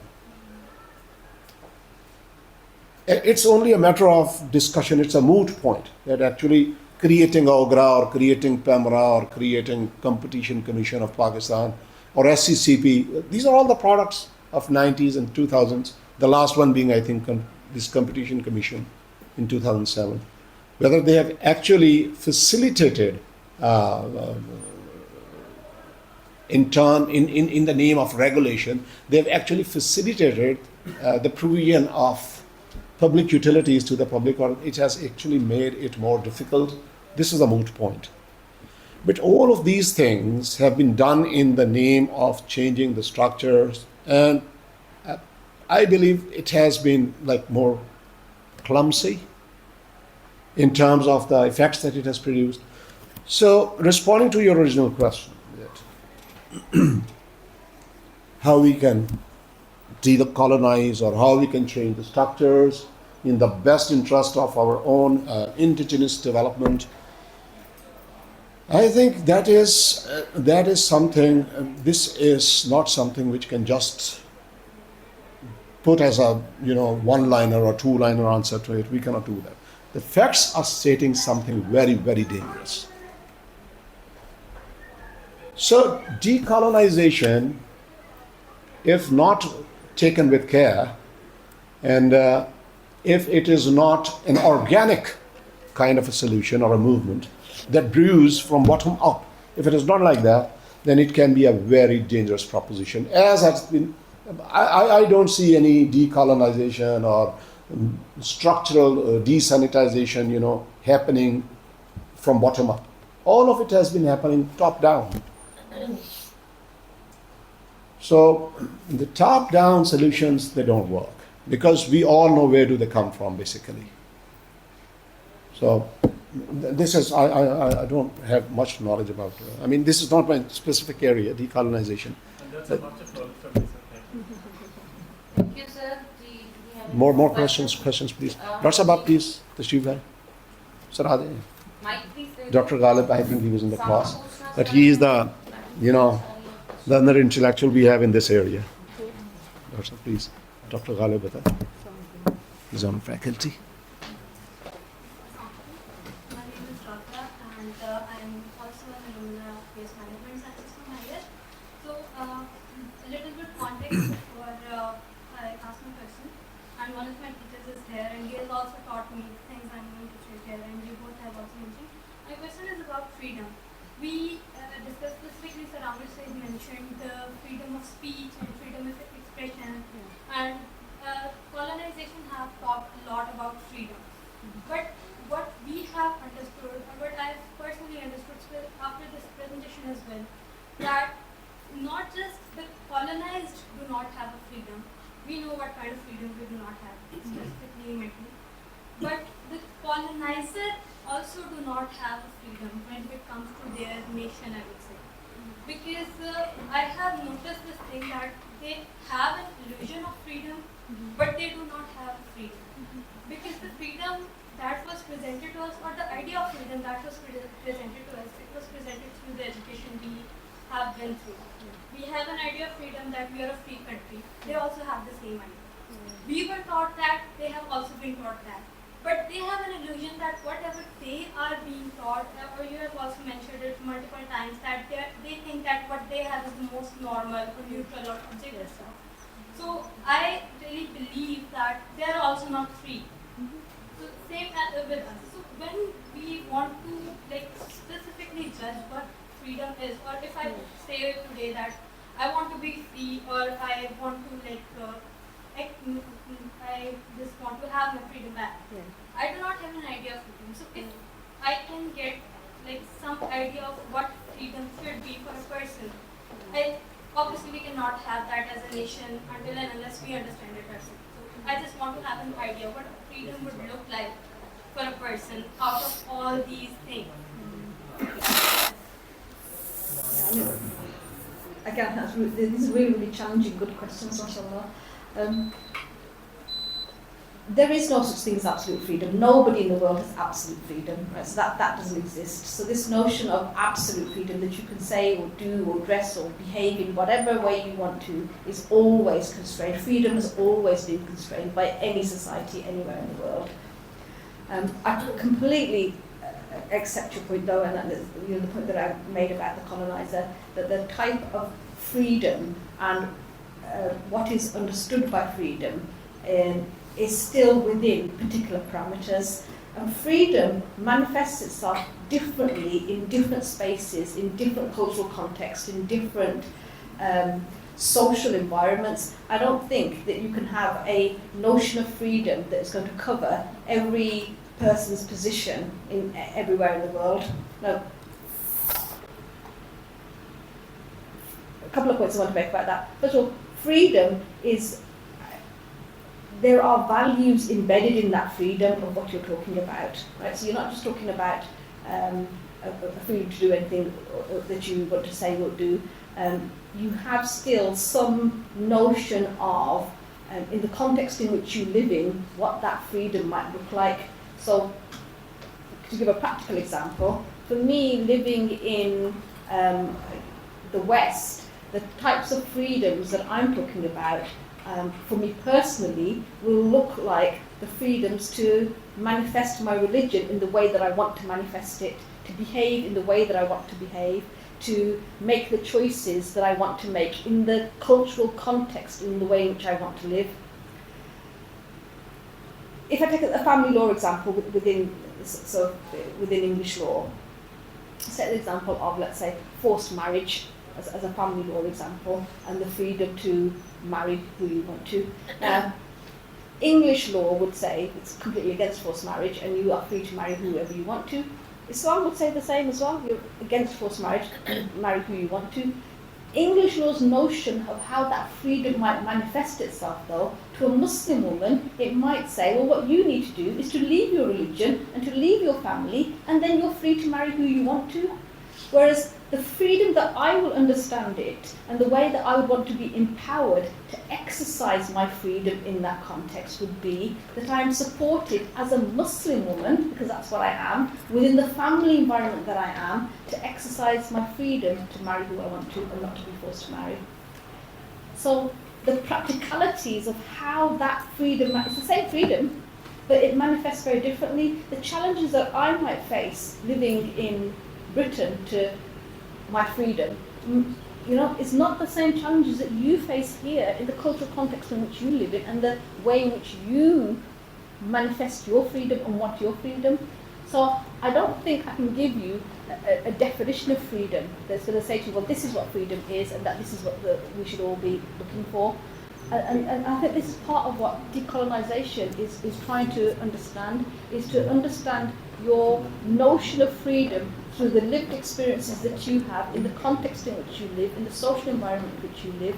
I mean, this is one of the reasons why, and I'll pick on this on an issue of freedom, this is why white feminism is very problematic for women of colour, because it presents a notion of freedom that represents the way in which they engage and navigate with the world. And there may well be overlaps. There may well be overlaps between you and I in the way in which we want our freedom. But we also have to recognise is that there are differences in our experiences. So I don't know if that answers your question, but it's to say that none of these notions of freedom, of agency, of democracy, they're value laden, they are contextual to the environment in which they are being manifested. There's one more thing about this, specifically talking about this family law. Something I know from experience, even the law that we have here, the family law, that is English. Family law. So in case of, divorced families, so for the first 7 years, I think it's a certain number of years, age, in which the custody of the child, if it is a female, then up to the year, probably 11 years, it has to be with the mother, and for the male child, it has to be 8 years, till the time that it has to be with the mother. And after that, it's the welfare of the child. That is the expression that is used in our law, and I'm sure it comes from the English law. It's the welfare of the child. So, and how welfare of the child has been fused with Islamic law and Islamic ideals, not the Islamic law. Since 1968, now it is interpreted as, the law is interpreted as, that the welfare of the child is going to be determined by whether the parent has married again or not. Number two, the economic position of either of the parents. But the first thing is whether the mother or the father is married again or not. Now, if I was thinking that, is it a kind of a law that puts a kind of a penalty on a person to exercise his or her right of getting married in order to get back a child? It's a funny law, I think. I mean, why should getting back your child or taking possession of your child should be dependent on a person's getting married or not? I mean, that's quite understandable, but that's a part of our family law. So these kind of things in which we have a kind of a Western law with us, and that has been sprinkled over, let me say, by this Islamic thing, but not actually the Islamic injunction, but because we know that we have an Islamic ideology council. We have certain Islamic institutions which look at our law, constitutional law and the procedural law, and try to Islamize it. One of these is the Islamic Ideology Council, group before which certain laws can be brought and they can decide that whether these are repugnant to Islam or not. Not that they are in accordance with law, but whether they are repugnant to Islam or not. That is the condition that has been set. And as a result of that, we find certain acts or certain laws in case of family law, because you're a specialist in that. So we have this law in Pakistan, and that is quite why a person should be stopped from getting married if that person wants the possession of the child. That's a question you must think about. So not everything about getting the laws right, getting the English laws right, that works good for us. Sometimes it makes the things more difficult. Really, so. Can I spec a couple of points on that one, and just to back to your question on freedom as well, is that whilst I say, me living in the West, the freedom to exercise my religion in the way that I want to say, for example, to wear a hijab or whatever, equally, the freedom for women not to as well. I mean, I would support that as well. So, like, the freedom is not just about me personally and how I understand the freedom to be. The freedom would be also for those women that don't, or, to have the agency to make those choices in a way that doesn't negate how you then navigate through your life. It doesn't prevent you from having the opportunities that you want in your life. So the freedom is not just, whilst I take my own positionality and I recognise how I navigate the world, I have to understand it in the way in which, well, it's not just how this impacts me, how will it impact other women who want to make different choices, and how are we supporting those different choices as well. And just to, on your point of welfare of the child it is in English law, but welfare of the child, again, this demonstrates how you can have a rule, a law, but it has values underneath it, and welfare of the child is not understood as remarriage in the way that it's understood in Pakistan. So that's a different, there's a different value that is given to what is the welfare of the child, where is the welfare of that child, and the values that are given to that concept are what determine how that concept is applied, and that's where you need to think about challenging. Similarly, if you're going to challenge it in Pakistan and say, well, why do you lose your child? Why is that detrimental to the welfare of a child for a parent to get married again? That's where you then think about how you're challenging it. Okay, so any more questions? Giving a one more. A lot of questions. The question, your freedom.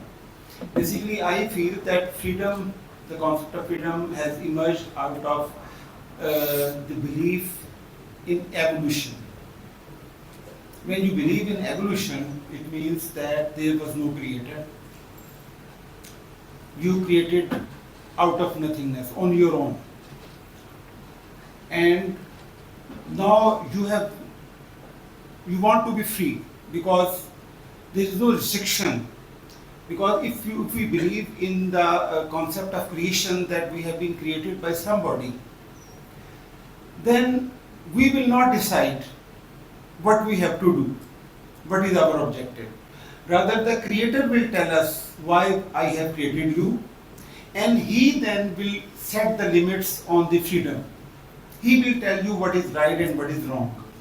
So this idea of freedom or absolute freedom or different types of freedoms, this comes from the concept of Western ideology, this colonial or modernity.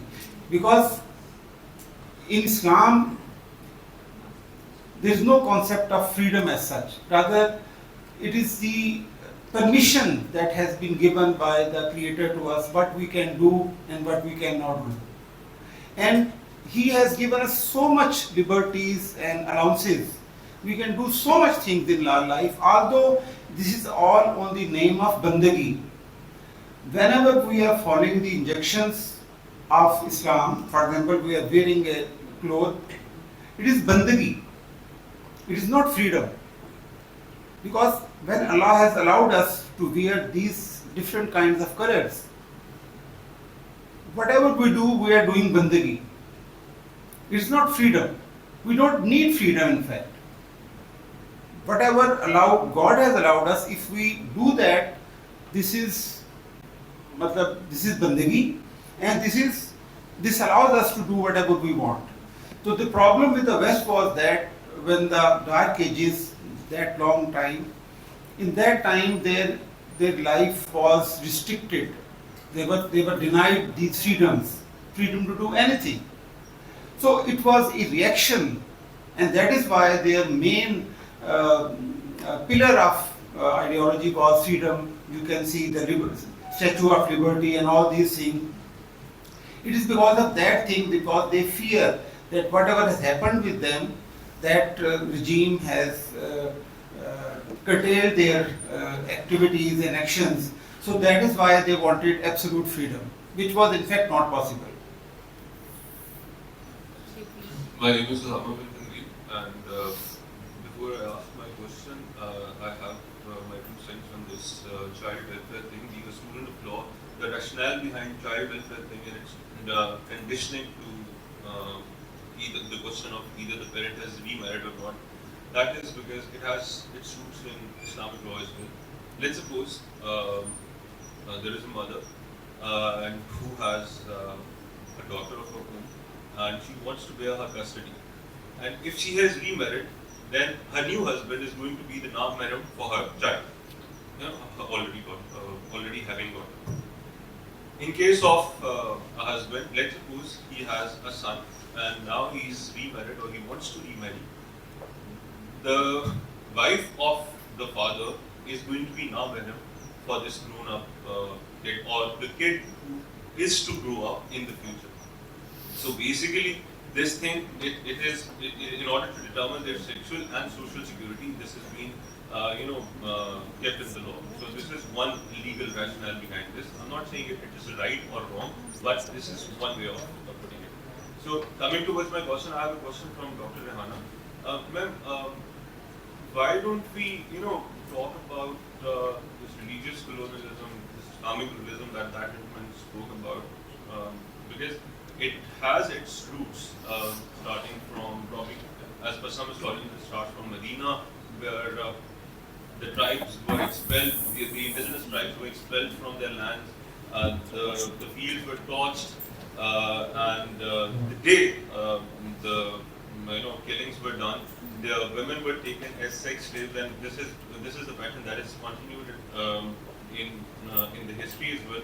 So this is one part of the question, and as far as the legislation is concerned, human engineered legislation is basically premised on the human foresight and the concept of evolution. We could say that having a distant parallel of ijtihad if we speak about Islam. So, and as far as the rigidity of legislation is concerned, if I could specifically mention the divorce laws and the conditions for remarrying the same person, how would you distinguish between the rigidity of Islamic law and challenging the notion of this evolutionary pattern and we think this lawmaking authority to human beings? Okay, so a lot of that is actually outside my area of expertise. I'm not an expert on Islamic law and ijtihad. I mean, one thing I would say to you on your first point that you said about the welfare, I actually don't think that's correct. I think that when you are a step parent, you are that child is mahram to you. Whether it's a daughter to her stepfather or a son to his stepmother, that mahram is created by that relationship of marriage. That's my understanding of the fiqh, understanding of marriage. But I mean, that's a separate point in terms of the Islamic law. On kind of your broader questions around, my expertise, where I've researched, is the colonial legacies of British Empire within English family law.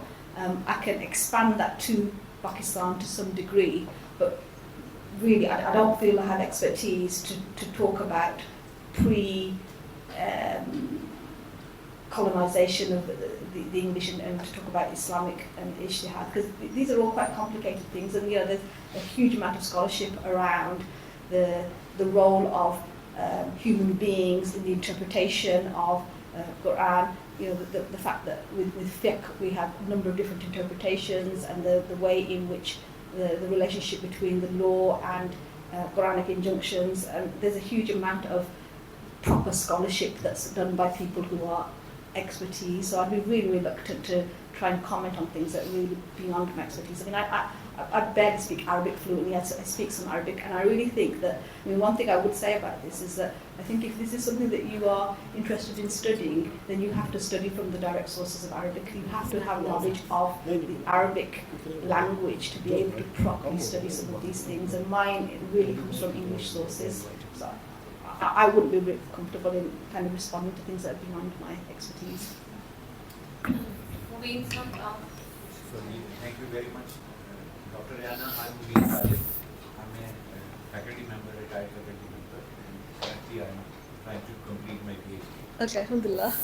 And I appreciate your discussion on the topic, and I also appreciate Dr. Ahmed both of you focused on a disease, a phenomenon, and I have made certain notes out of your discussion.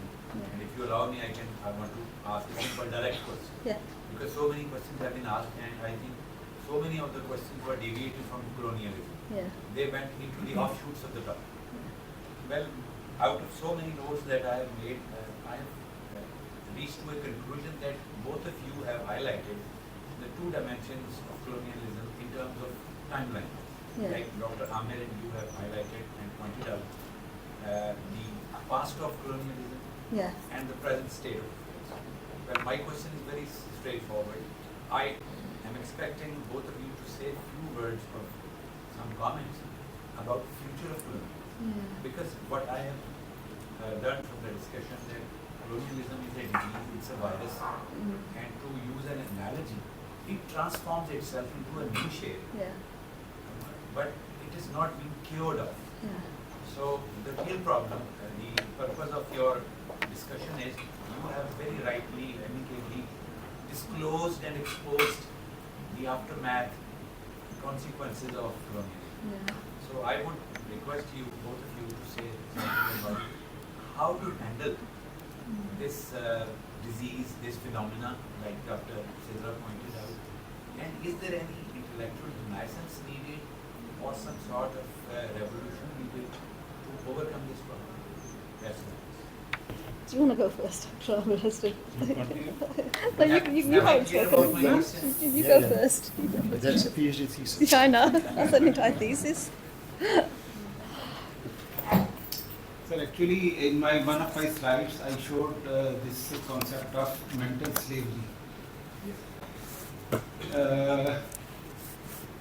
which tells us that the person who tries to highlight these issues in this culture is seen as villain, and he is not given due importance because of the fact that the mainstream discussion is something else.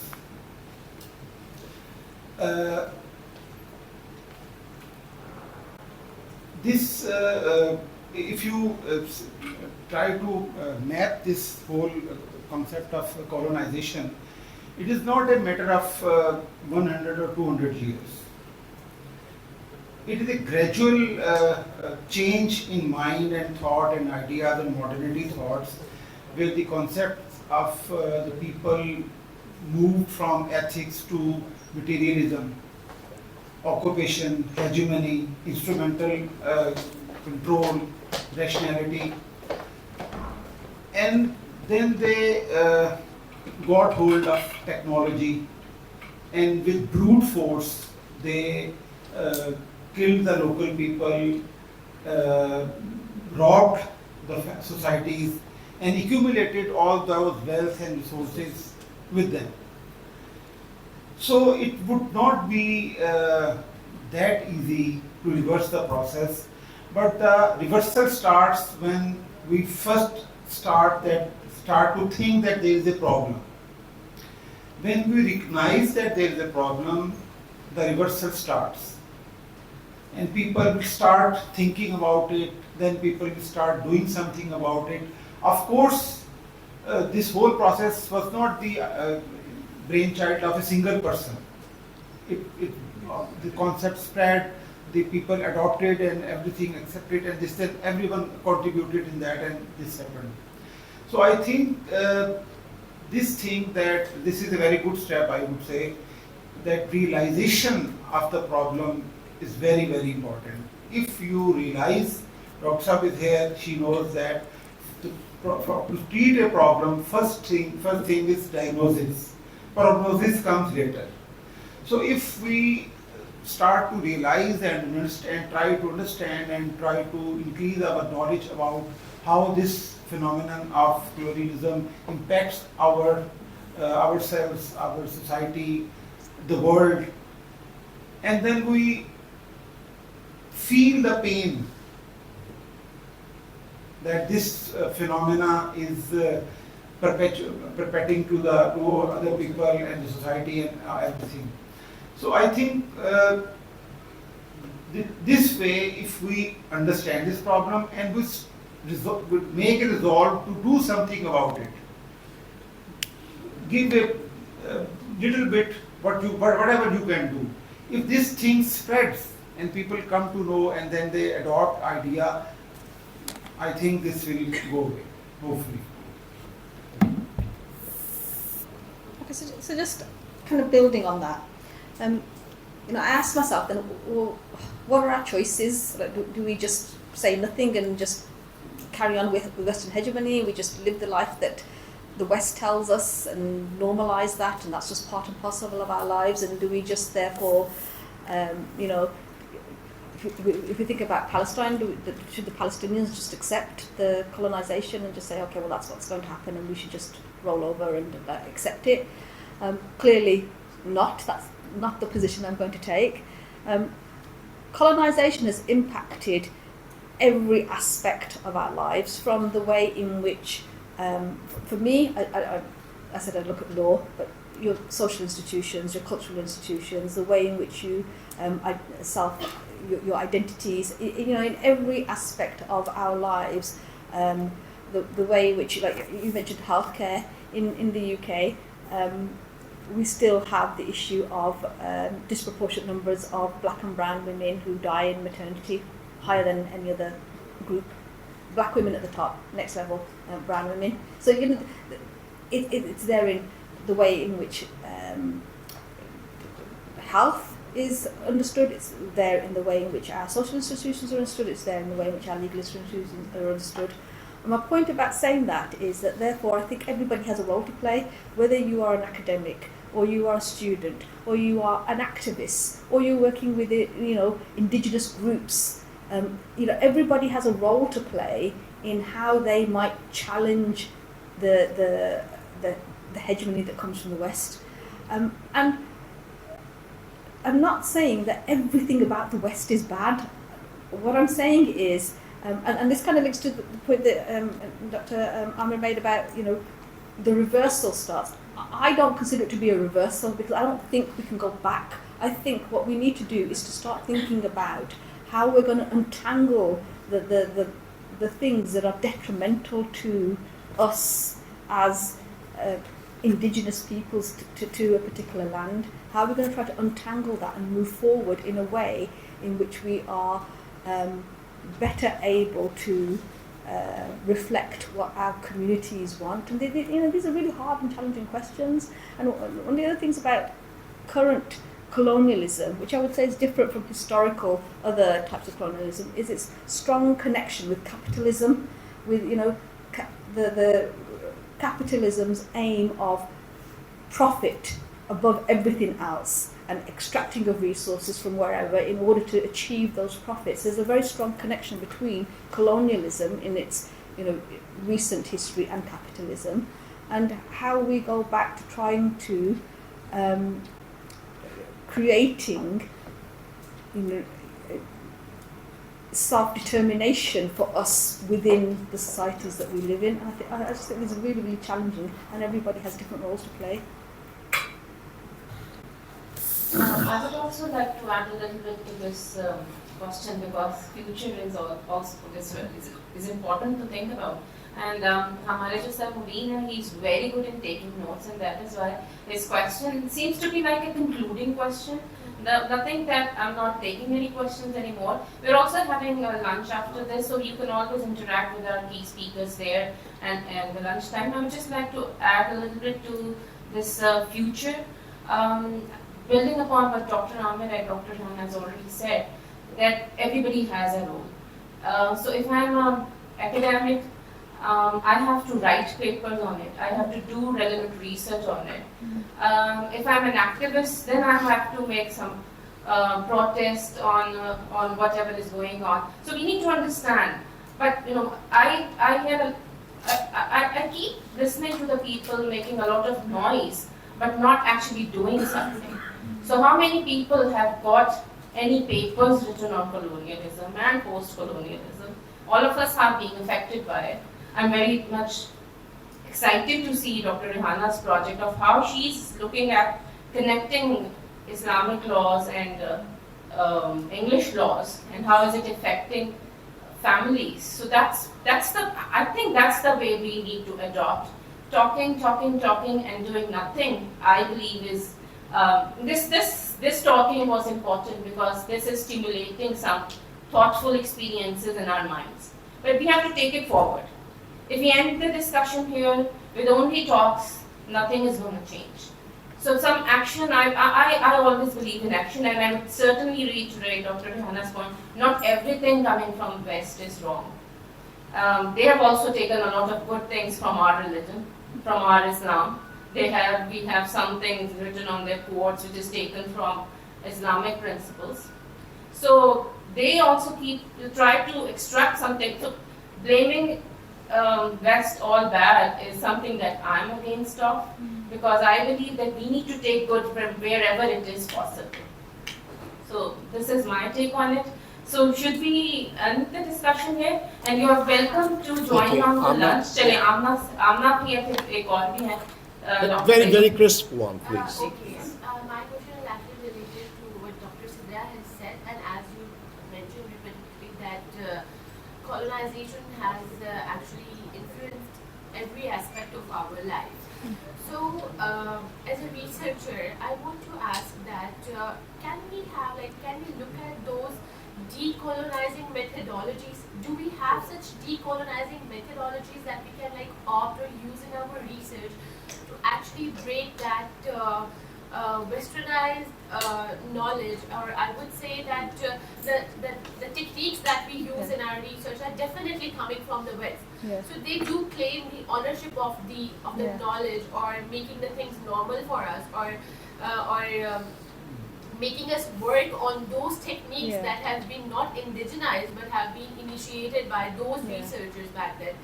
So as a researcher or as an indigenous researcher, so can we look at those decolonizing methodologies? What could be those techniques that we can use in our research so that we can unpack the Western hegemony and can produce more indigenously? Yeah.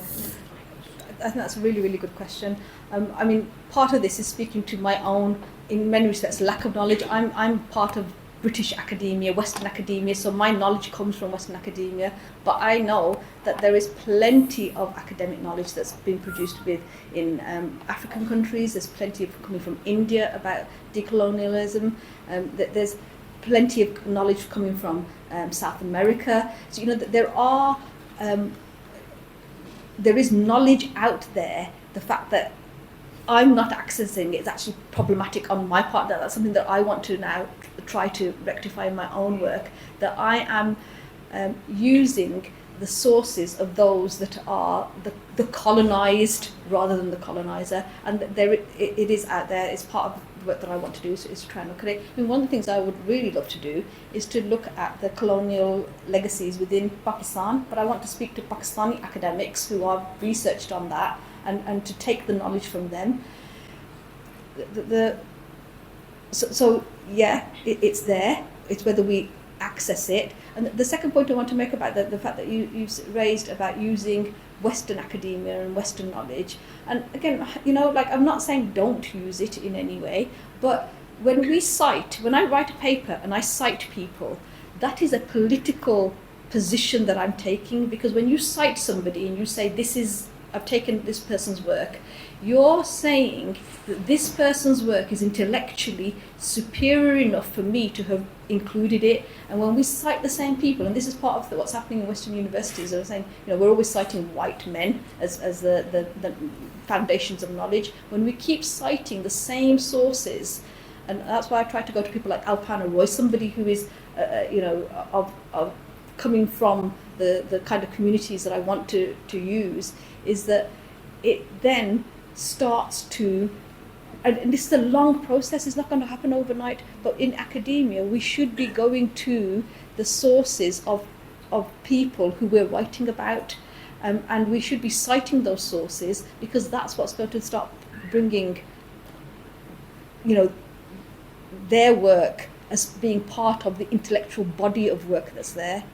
So I think that's a massive issue that you've identified, and but it's not going to come about by one person's paper. It's going to come about by political change, a change of mindset, that you don't automatically go to particular sources, and that you do actually take the time and the effort and the energy, which is what I want to be able to start doing, is to looking at other sources that are, you're then giving that knowledge its rightful place.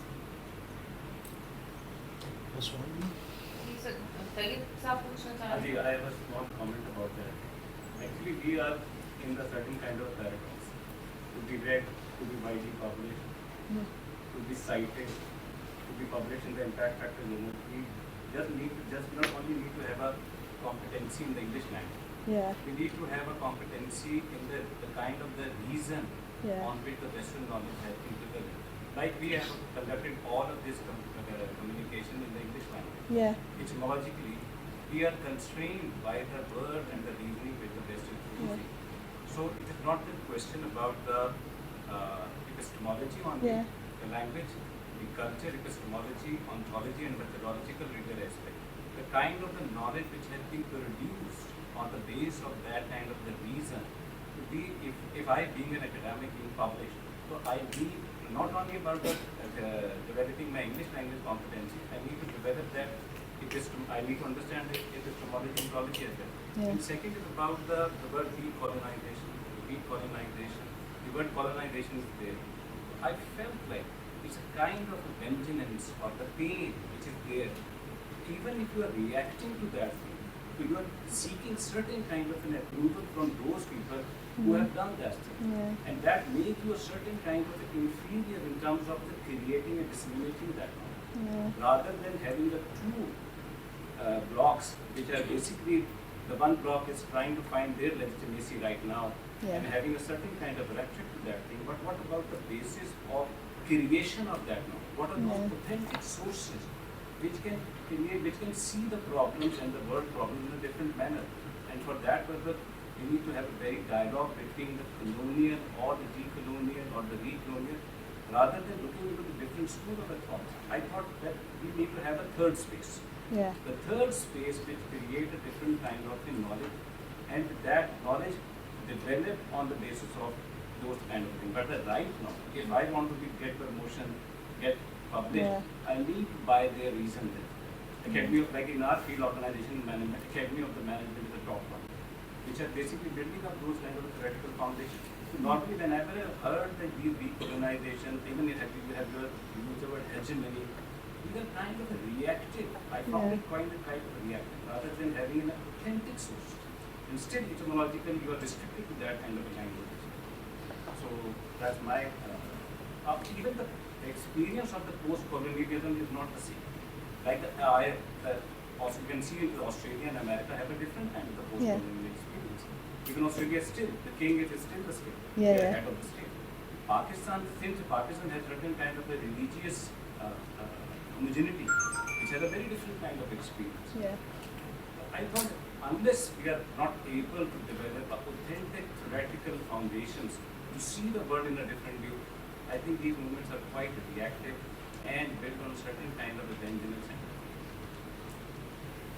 Yeah, I mean, I would probably agree with you. I mean, I'm a product of a British education, and partly that's kind of the mindset that I'm trying to come out of as well. But the research that I did, and I think this is where you have to maybe think about where you're researching is. I did the research amongst British Muslim women because that's the experiences that I understand, and that's the experiences that I can articulate, and then that's the bottom-up starting point that I can work from. So